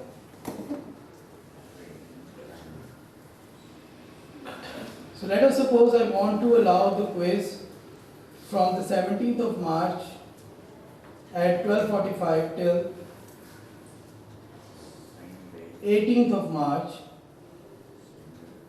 12:45, and I put a time limit of 30 minutes. Too much time. Sorry? That's too much time. No. I'm just going to tell you what kind of setting that I created. So basically, it's not the whole day. They don't have the whole day to actually solve the quiz. They have a whole day to access the quiz. So as soon as they access the quiz, they will only have half an hour to attempt the quiz. So if you want the accessibility and the attempt to be confined to a fixed time window, then you would simply change it to 17th March, 1:15. Simple as that. And give 30 minutes again. Can we make it like the student can attempt it only once, cannot log in again and again and do resubmission? The resubmissions can be stopped, yes. So there is an option for that. Yeah. What if due to power outage or something, the student is logged in, taking a quiz, and then the power goes off and his internet is shut off? What will happen? Well, the session will be expired in that scenario. The best thing would be if they can actually attempt a quiz on their cell phones. They can do that. There is a mobile app as well available online, and the app is the guide to the app is available on Moodle FAQs page as well. The second thing would be if there is a laptop, then again that would be better. Yeah. I think too that if they email you and say, hey, I just got cut off in the middle of my quiz, or message you here, that you then can make arrangements, because you can go back and change this. That is going to happen. Absolutely it's going to happen. Like every single student has, that happens to them, because they're always coming with an insert, no check. Okay. Have we done any exercises to know what is the accessibility of all the students to internet? I'm gonna talk about that at the end. The answer is we're working on that. Shakir? Yes. when we are creating a quiz, there is an option that we can ask students to take the same quiz multiple times, but the computer will, if you ask me to count the mark which is of let's say the best quiz, then the computer will only take the best quiz. Yes. And it will ignore the other attempts. So you can restrict to either one attempt, maybe 2 to 3 attempts. But will it show the number of attempts student has made if we allow like unlimited? Yes, it will. It does. Yes, and it will actually compute the marks according to that as well. So you can select that, but I have not included so much details right now. There are so many things that you can do with the quizzes as well that I have not actually included. If you just go on and just Yeah. click on those boxes and look at what you can do, that's probably the easiest way. And these guys are available, so. I want to just share a few comments related to the quizzes. Yeah. First of all, whenever you are going to make your quiz, place it hide from the student. If the time is not on. Otherwise, it will be reflected there and student can go through it. So they can learn what kind of quiz is coming. And secondly, whenever you are going to assign the question numbers, the other thing is that related to the attempt, because students have to attempt the quiz on time. Otherwise, some of the students are facing this problem. Their quiz is not going to be recorded. They just attempted the whole quiz and they are at the end of the quiz, let's put the last questions, and they are not going to submit that, time is over, and then their whole quiz is not going to be recorded. So that kind of problem may arise. Yes. So for that there are actually options of configuring the quiz that you can set it on accepting the open attempts as soon as the time expires, which means that whatever they have selected in the options, and if they haven't submitted the entire quiz, it will still consider those options. And even though I did that, I did all these 3 options, and previously we had talked about that, and I did that, even it's not working effectively. Okay. So we can look into it. I can have after the session we can have a discussion, and we can look into it that what is the problem. Regarding the comments feedback, whenever you are preparing your quiz, don't bother about the feedback, because after every question, if you are going to write down the feedbacks, you have to write down 5 options, 4 options, or more options. Your time is going to be consumed a lot. So instead of giving feedback, just to give the answers. And you can even make more than 1 choices by bifurcating your marks. Instead of identifying 100% for your true answer, you can say 50% for one answer and 50% for other. In this way, you can bifurcate more question answers. One extra thing also that I realized, that the students, as soon as they were done, they would share the results with their class fellows. Right. So best to close the quiz, let them not see the results, even the grade. Don't let them see the grade until the quiz is finished, because otherwise they'll say, I got 7 out of 9 and this is how I answered. In this regard, the module setting is there, the review option. Yes. Use that review option and just uncheck all possible review options. Yes. Only after the completion of quiz, all review options should be available. Yes. See, the review options is something that the instructor can manage. It goes by the phase. During the attempt, what should be the review? After the attempt, what should be the review? After each question and after the whole quiz. Can you show Yeah, I'll show that. Yes, exactly.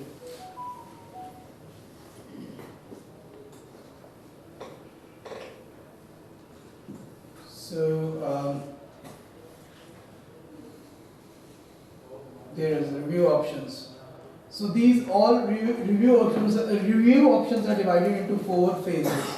The first phase is during the attempt. The second is immediately after the attempt. Later, while the quiz is still open, after the quiz is closed. So you can set each type of options for each phase when it comes to review.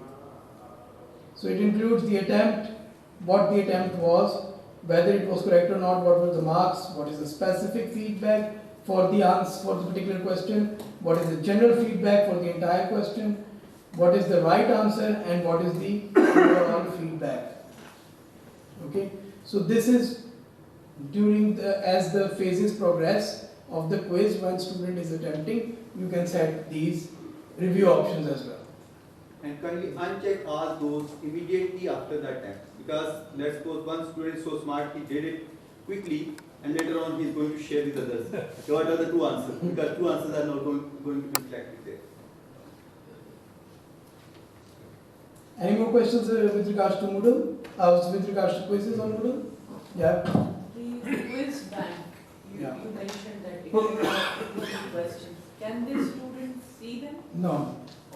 The question bank is only available to teachers. Can you just add the height part of it? I mean, can you discuss it a bit? Because that's something that's going to be helpful for others. Okay, that's fine. I'm going to discuss that. Okay. So, I'll go back to my course page.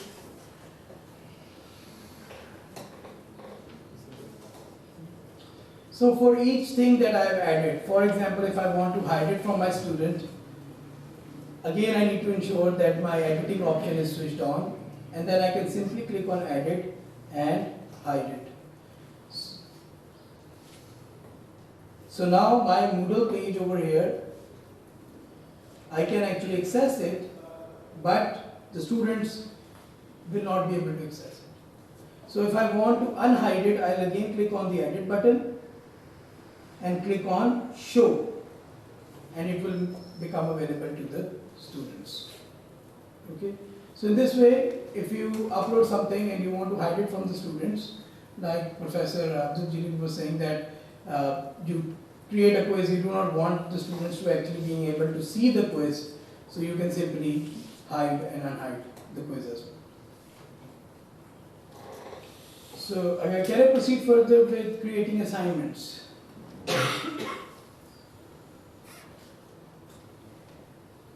So again, I will go to add an activity or resource. So there are two types of assignment options that are available. One is a simple assignment option. Under the activities, you can see this is the first option over here. The other option is Turnitin Assignment. So I'm simply going to add a basic assignment option that is available on Moodle. I'm going to test.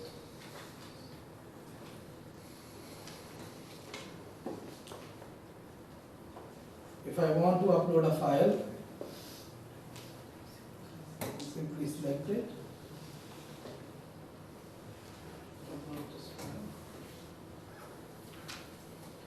And then I can define the availability. So the submissions allow, there's the first date over here will allow the submissions. So from when the students are able to submit the assignments, and then the due date as well, the cutoff date beyond which the students cannot actually submit the assignment right now. It is not enabled. So by default, it is not enabled. Remind me to grace by, and this is basically a reminder for the grace period. Sorry, grade. Remind me to grade by.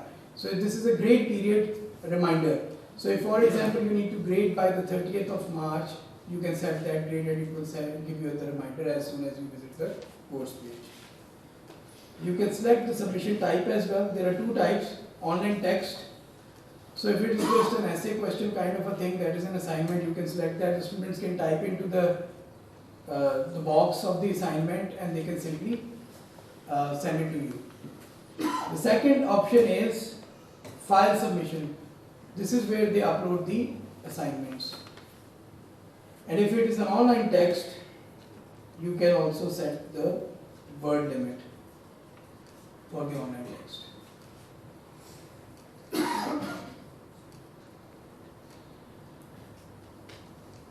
can simply save and return to the course. And let's see, We have made a lot of changes, but we haven't shifted to the student role. So let's shift to the student role for once, just to check how things will appear. I'm going to. This was the quiz that I created.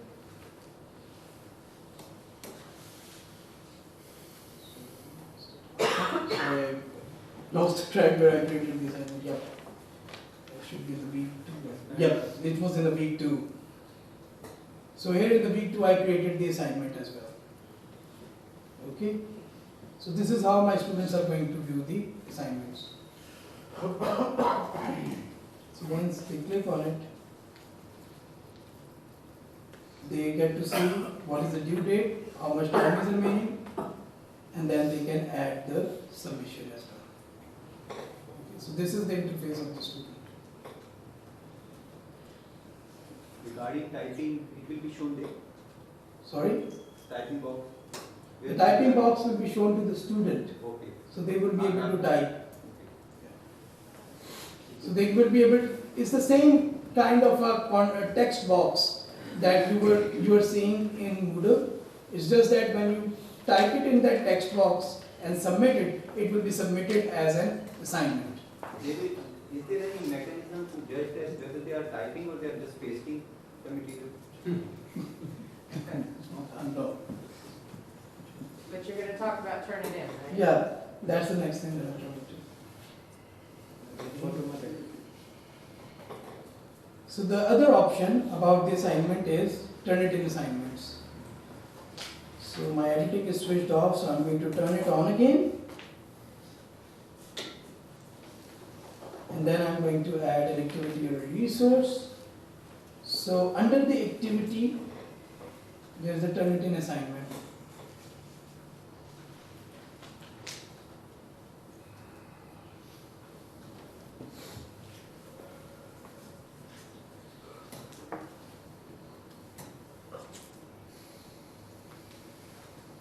So this is again the description and the summary. The same way it appears for other things as well.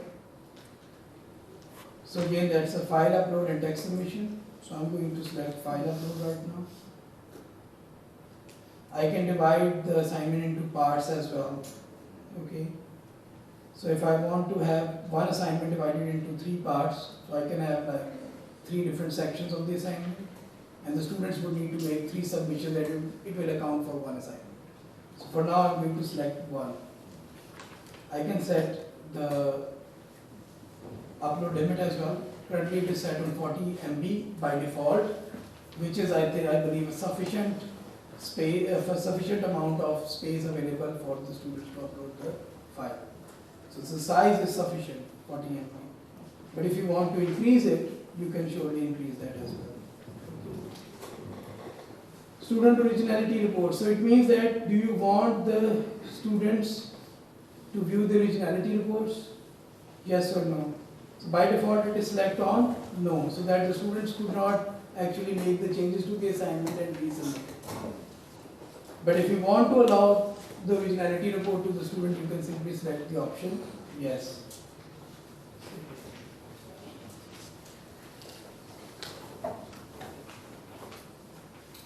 Okay. Sorry. See, there's a problem with the Turnitin account right now with the HEC as well. So CLT is currently getting it resolved. So basically, there is no problem in Moodle right now, but it's just that we're not unable to connect to the Turnitin account right now that is offered by HEC to us. But as soon as it gets fixed, I believe CLT will be actually sending out the notification for that as well. So I'm sorry about that, but unfortunately, there's nothing I can do over here. So, do you have any questions with regards to Moodle? Now we can have general questions as well. Yes. So if you're making a quiz, it's better you said you make it hide so the students can't see it. Yeah. But at a particular day and particular time, we have to unhide again. It automatically shows. Yes, yes, you can. Actually, there are a lot of options in order to control the quiz. But right now, what I would recommend is that you can start up by using the quizzes, and then if you have any questions, you can come back to us. There is a guide available as well. I didn't want to use a lot of material in this training session because it would have been like too much for a start off. It's a basic session right now. So I haven't included each and everything. So I would recommend you have the access to Moodle. If you don't, send us an email. And oh yeah, actually you can send an email to us on, right on the login page. There is an email address over here, its.moodle.help@fccollege.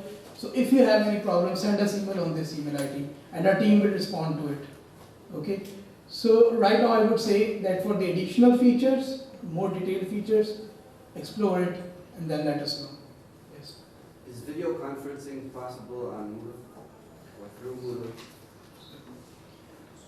There are possibilities for that, and currently the department is looking into it. But right now what we have given the possibility is the possibility of actually creating your own video and then sharing it online. But there are possibilities and we are looking for the best possible solution. I just noticed there was this option of Zoom meeting within the activities. So probably that may help. Okay, in preparation for this online training, the IT team has been working on various things that Moodle can do. And what our IT office has is we've got a GoToMeeting account. As you know, most of these things have free accounts also. But over the period of years that we've been interacting, we have a GoToMeeting account, we have a Zoom account, we have a Skype for Business account, and we have a Microsoft Teams account. And we will be looking at what best integrates with Moodle, that leverages our capacity as an institution and also works best with Moodle. There are also some Moodle plugins that also do this. We have tried those out also. And basically we are looking at how can we scale it up, and when we scale it up, what will work best for us. So yes, we have tried these out and we are working on it. Which platform will be finally our decision would wait for the next couple of possibly days or maybe more before we make a decision on it. I myself, I do use all these. My personal preference is Microsoft Teams, and the reason for that is it integrates more into the Microsoft platform.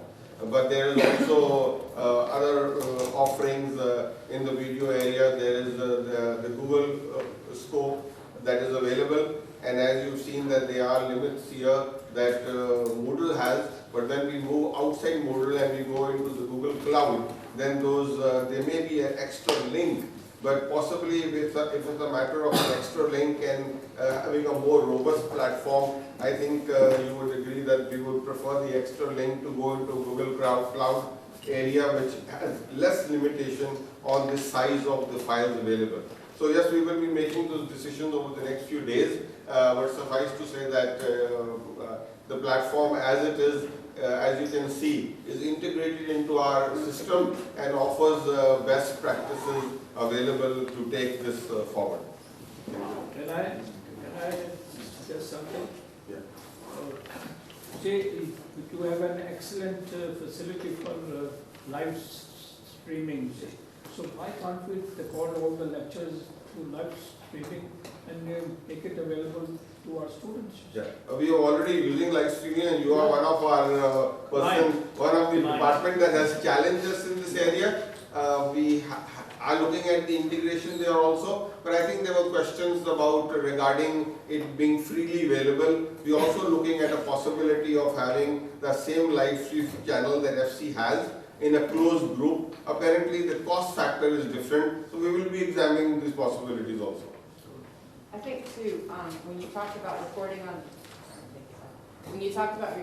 on live streaming, you're looking at, whereas all of you are individually looking at your individual departments, if you can record on live streaming on your phone or your laptop, that's fine.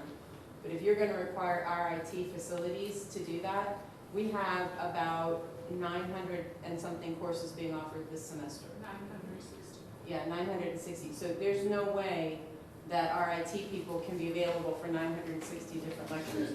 So people that are comfortable with those things, I think that's the way to go. And I think, but the thing is, all of this stuff needs to feed back into Moodle. because this is where we're gonna be telling our students to go. So if you want them to look at a live stream video, you need to put the link to it in Moodle. If you want them to do a Zoom thing with you, you need to put their notification in Moodle, so that this is their go-to spot for everything. Because it's not fair to ask them to go to 4 or 5 different platforms just because they're taking a class from biology and one from psychology and one from education. And so we've got to get everything into one. We picked Moodle because you don't have to enter their names in your class. It's all integrated with Empower, so everything's uploading a class is done. It's a done deal. If somebody drops out of your class or adds into your class, you don't have to worry about that. All of that stuff automatically happens because Moodle is integrated with Empower. So that's why we chose Moodle. And it's also open source, so our folks, all of these modifications that have been made, our own people have done this. And I don't think that Anthony has bragged on them enough for this. Moodle didn't have video capacity, it didn't have a lot of these things, sound and video, didn't have that. Our people created that. So that's now open source. Anybody in the world who uses Moodle, our folks created that. So they've been working on this for several months now for other reasons, but it has been something that has come up for us here. So I think whatever you're comfortable on, I mean, I'd please speak on this, but whatever you're comfortable on, use it. But put notifications, put links, put information on Moodle so that our kids can go to one place. It's already going to be difficult, and we need to address that issue too.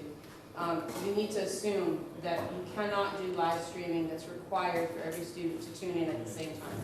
You need to but you're talking about recording. Absolutely, do it. No, sure. I mean, it's not that 900 courses are to be live streamed. I think we should use all the platforms available. Absolutely. And then have Moodle as a coordinator. So, 100%. Whatever you do, you have it through Moodle, but I think we must choose all these. Because definitely, and like I said, we have so far tried to keep the IT department on budget in many ways. So while there are many offerings in live stream, the current live stream channel we have, and like I said, your department and chemistry have been one of the large users of its capacity. It is the basic paid license that we've had. We try to use a paid license because these are more, you can say, reliable than a free license. And the current license that we are paying is $795 for our live stream, which allows us multiple cameras and a studio. But there are different levels available, and should you need it and should it be a requirement, we have the assurance of FC to budget up on all these things. We have got here using the very basics and using the lowest possible paid licenses that we have. But should it be possible, a requirement to go forward, we'll definitely scale up on this. And the other thing is that is it possible to use Skype as well in all these activities? Skype is already transitioning, and the area it is going, if you go to Skype, you'll notice that it says that it will be transitioning to Microsoft Teams. And Microsoft Teams is an offering that FC has because of ATC. It's a platform that I've been using for some time. So we will be looking at where we can leverage our association with ATC to get better options for the solution going forward. One of the policies that we have for online learning is through HEC, and they have said that they're going to come up and they're going to rise to the occasion and support it. And definitely if it comes from this platform, that we need to go forward in a particular area that is more comfortable, both from the faculty point of view and student point of view. As we've said, the students are the ones that are going to be more challenged in the use of technology. So it has to be something that is not heavy on bandwidth, that is easier for them to use. And sitting on top of 1500 Mbps is very easy to do a lot of things. But the rollout and the beneficiary here is the student. And it has to be something that works for them also. Thank you. So is it possible to have WhatsApp group for each class? Every teacher has their own WhatsApp group to give it easy connection to the class. We can't require that because that means that everybody's phone number is available to everybody else in the class, and we've had some issues with that. Right. So you can do that if you make it optional, but you can't require somebody to join a WhatsApp group. But there are other options. I mean, email and Skype, those have different kinds of formats, so they don't see their actual contact number. So we're asking y'all to be super creative. We know that. I mean, this is so. I think another option is some of the departments have their Facebook pages as well. So you can do live streaming from there as well. At the moment, what we want to do is that keep things simple. Whatever works for you, just use that and make sure that you are connected to your students. We are using Moodle as a primary tool because, as Shara was saying, that we want to encourage our students to come to one place so that the learning is centralized. And are you done with your presentation? Yes, so to everyone here, IT is a very good listener and we are good responders also. So we will definitely be open. And thank you and a big hand to Shakir and Raheel and really worked hard to bring this together and show you that the platform has possibilities. And the possibilities are actually immense. And what has been presented is just a small fraction. Your creativity and your enthusiasm and passion will take it forward. Thank you so much. Thank you once again. So what next? A lot of information has been shared. I just want to add to what Sharon has said. In order to safeguard privacy and user contact numbers, there is an alternate to WhatsApp, which is Line, and it doesn't show anybody's phone numbers. But you can, it's Line, L-I-N-E, Line. Yeah. So you can actually create a similar kind of a community or a group online, and it doesn't show anybody's numbers. Line is apps. Yeah, Line, it's an app. Yeah. Right, thank you. So now what's next? So actually we will be encouraging all the chairs to get back to your faculty and start planning for your courses.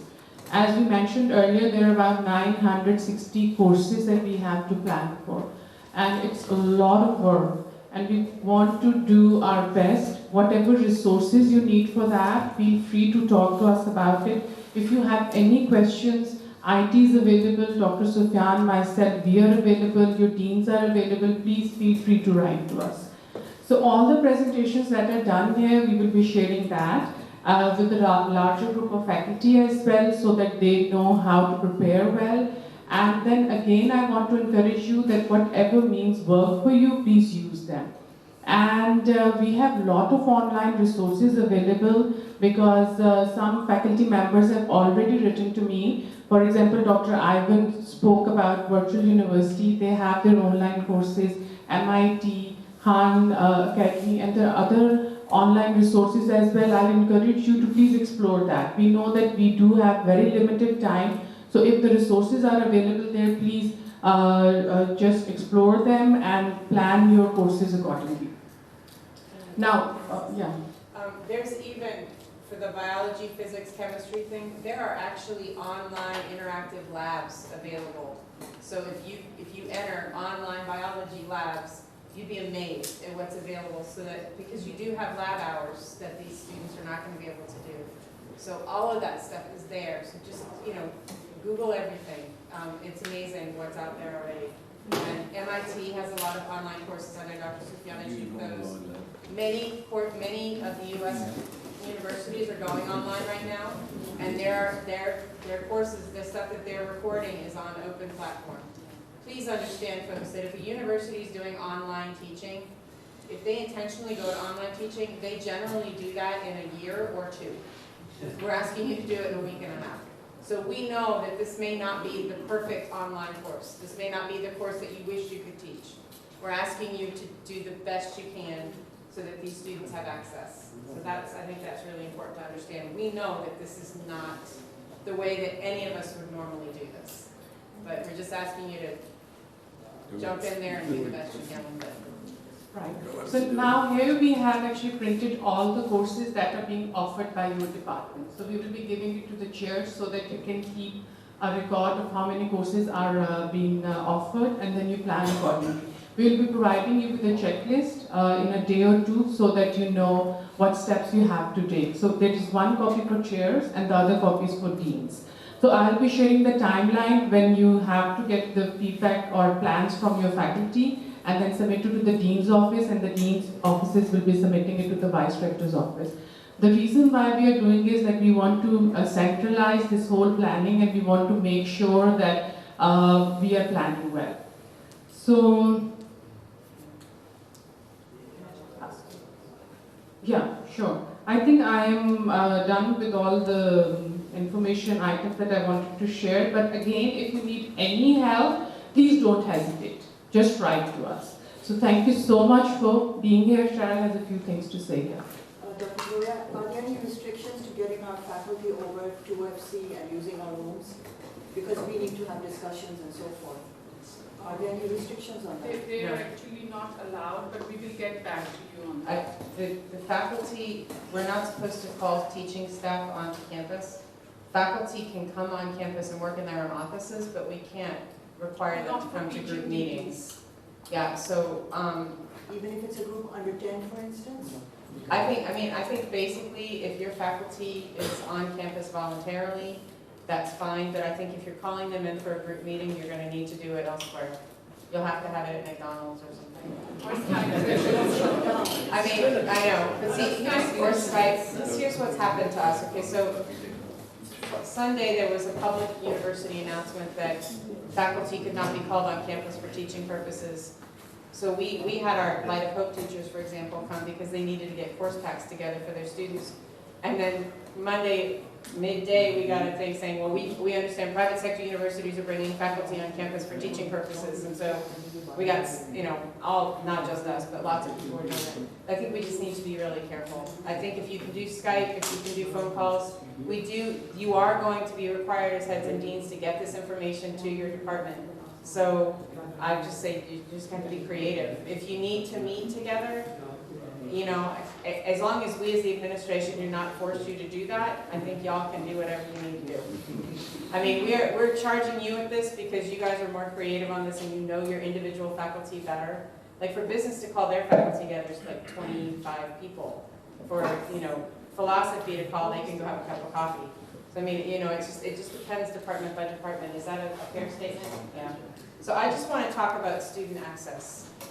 This is a real problem for us. We're estimating that when our students go home, because they've had to leave the hostels, that at almost 50% of our students are not going to have regular, consistent internet access. Even if they have phones, when you start talking about downloading YouTube videos or watching, live streaming kinds of things, it's going to burn up every bit of data plan that they have, and they can't afford to put 3,000-4,000 rupees a month on their phones. Many of them, even if they have Wi-Fi in their homes, are going to be, at the mercy of load shedding, and it is going back up again. So we just need to be thoughtful about how much we expect them to do live. So for example, if you make yourself available on chat for 2 or 3 hours so that if the Wi-Fi comes back, they can then chat with you if they have questions. As much as you can record in small chunks, because it's easier for them to download a small chunk on their phone and watch it when the Wi-Fi's off than it is for them to spend an hour and a half downloading something. It won't work. Understanding about assessment, that if you want to use a quiz, that's fine, but you might need to think about options for how many times they can attempt it or what their options are for that. So what we are in the process of doing in the Advising Center right now is we are trying to contact as many sort of sample groups as we can. Students who live like in Jahanabad, students who live out in villages, students who are from Waziristan. We're trying to get a hold of just sort of ideas so that we can talk to them about ideas that they have for how we can serve them. At the end of the day, what we may need to do for them is students who just simply do not have access, we may need to give them an incomplete, and when they're allowed to come back to campus, make arrangements with the hostels or whatever so that they can come back on campus and give them some time to use our Wi-Fi. We're also looking, Gloria and I have been talking about figuring out ways to allow students in groups to come on campus and just spread out and use the wireless here, and use the Wi-Fi here, because we don't have, we're looking for solutions. So if you have ideas, I mean, some of you know which of your students are not going to be able to do this, you have a better idea. Some of the departments are going to be more hit by this than others. I know political science has quite a few students from outside the Punjab, and they are really going to struggle.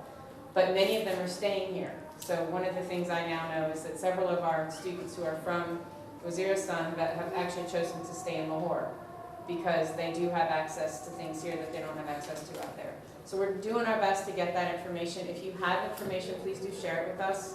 The Advising Center is trying to get information out to students too, that we are the place to go if they have specific questions about how to work this. Obviously you are a resource for them as well. We're trying to get that information out, but we are working on this. So if you're If you have ideas, we are open to how we can do that, and please do share those. The other thing I was going to mention is that if there are particular things that you want IT to do, it would be really helpful for you just to email them on that address and say, hey, it would be great if you did an instructional video on hiding quizzes, or an instructional video on, because they can do that fairly quickly, and in that way they're doing specific things instead of trying to do a video on every single topic. So if you could send them the topics that you need, I think that would be more helpful. This presentation today is online. It'll be on the website. Is that right? Website? Yeah, it'll be on the website, so you can have your faculty watch it, or you can just meet with them by Skype and talk about it. But we are asking you as the heads and deans to take on the role of making sure that your faculty does this. And then also to give us information in the advising center about how we can best serve you to help you get to your students. So we're happy to help with whatever that is. And one thing that came to mind, two things, multi-section classes. There are, for example, in the education department, there are multiple sections of 110 taught by different faculty. There is no reason for every single faculty member teaching Education 110 to have their own online course.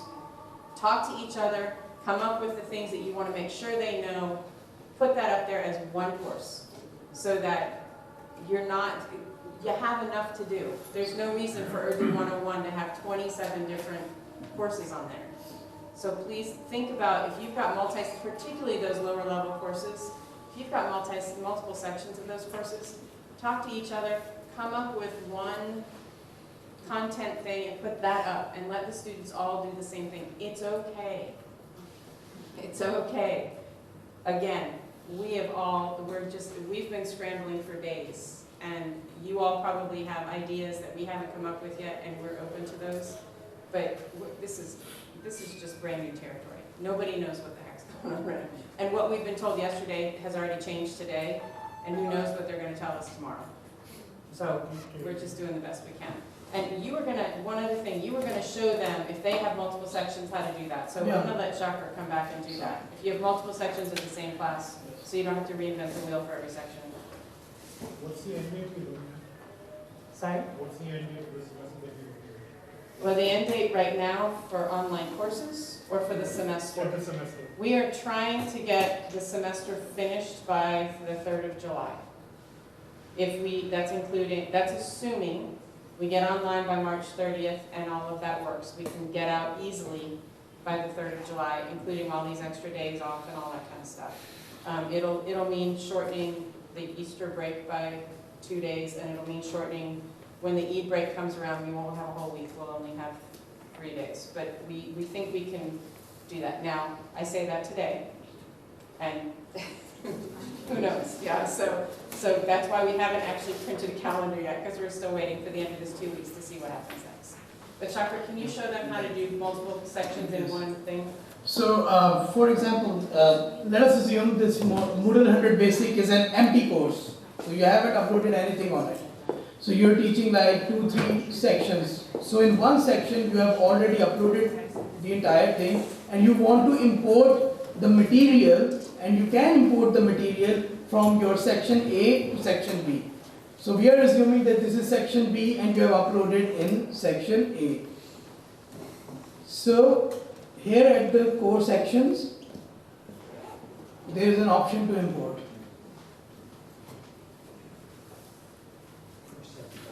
So it will actually give you all the courses from where you want to import your information. So I'll select the course and continue. And then it will ask me, what do I want to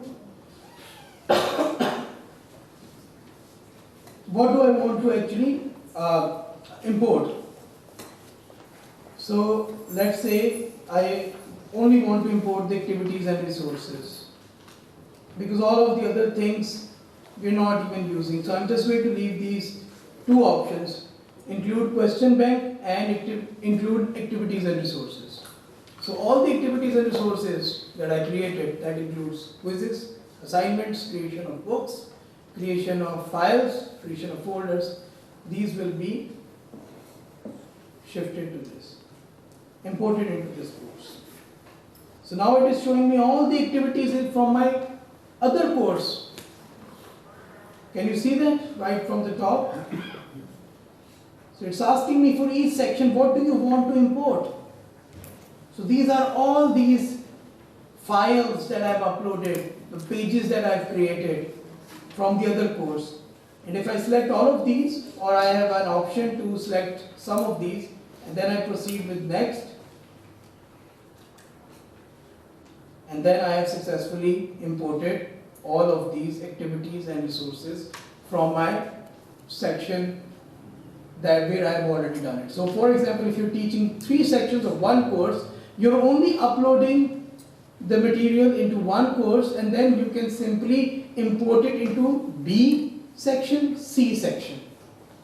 So this is how you can manage it. Any questions about that? Yeah? That's correct. 3 sections are taught by 3 different people. Three sections are taught by 3 different people, then it's not possible. Because it only allows you to import the material from the course where you're enrolled as a teacher.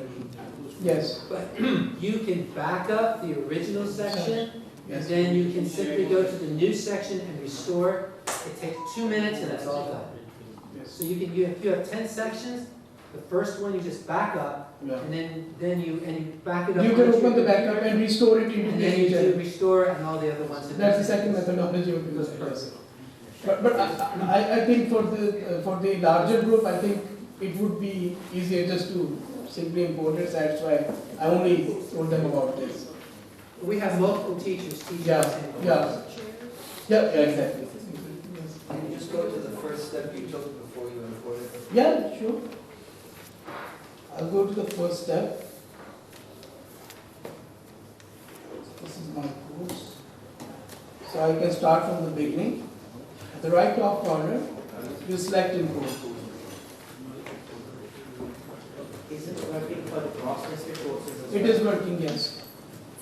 So in whatever course that you're enrolled in, you can simply import it to the new course. Even if you're going to teach more or less the same material, going from one semester to the same, you can still do it. Your old courses are available anyway, so we don't actually remove your enrollment from the previous courses. Okay. So, any question? Of course, it's a comment. I would like to thank you and Saranthi. Thank you very much.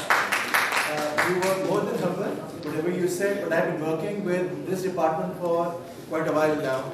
And the way they come and help, not just me, but everyone else, it's awesome. You have got an awesome team, whether it's Shakir, Sunil Saab, I could see other people standing at the back. They are always at our back and call. Thank you very much, sir. Thank you. Thank you very much once again for your time and for your patience, and stay well, and I'm sure together we can survive this time. Thank you. Have a very good day. Thank you.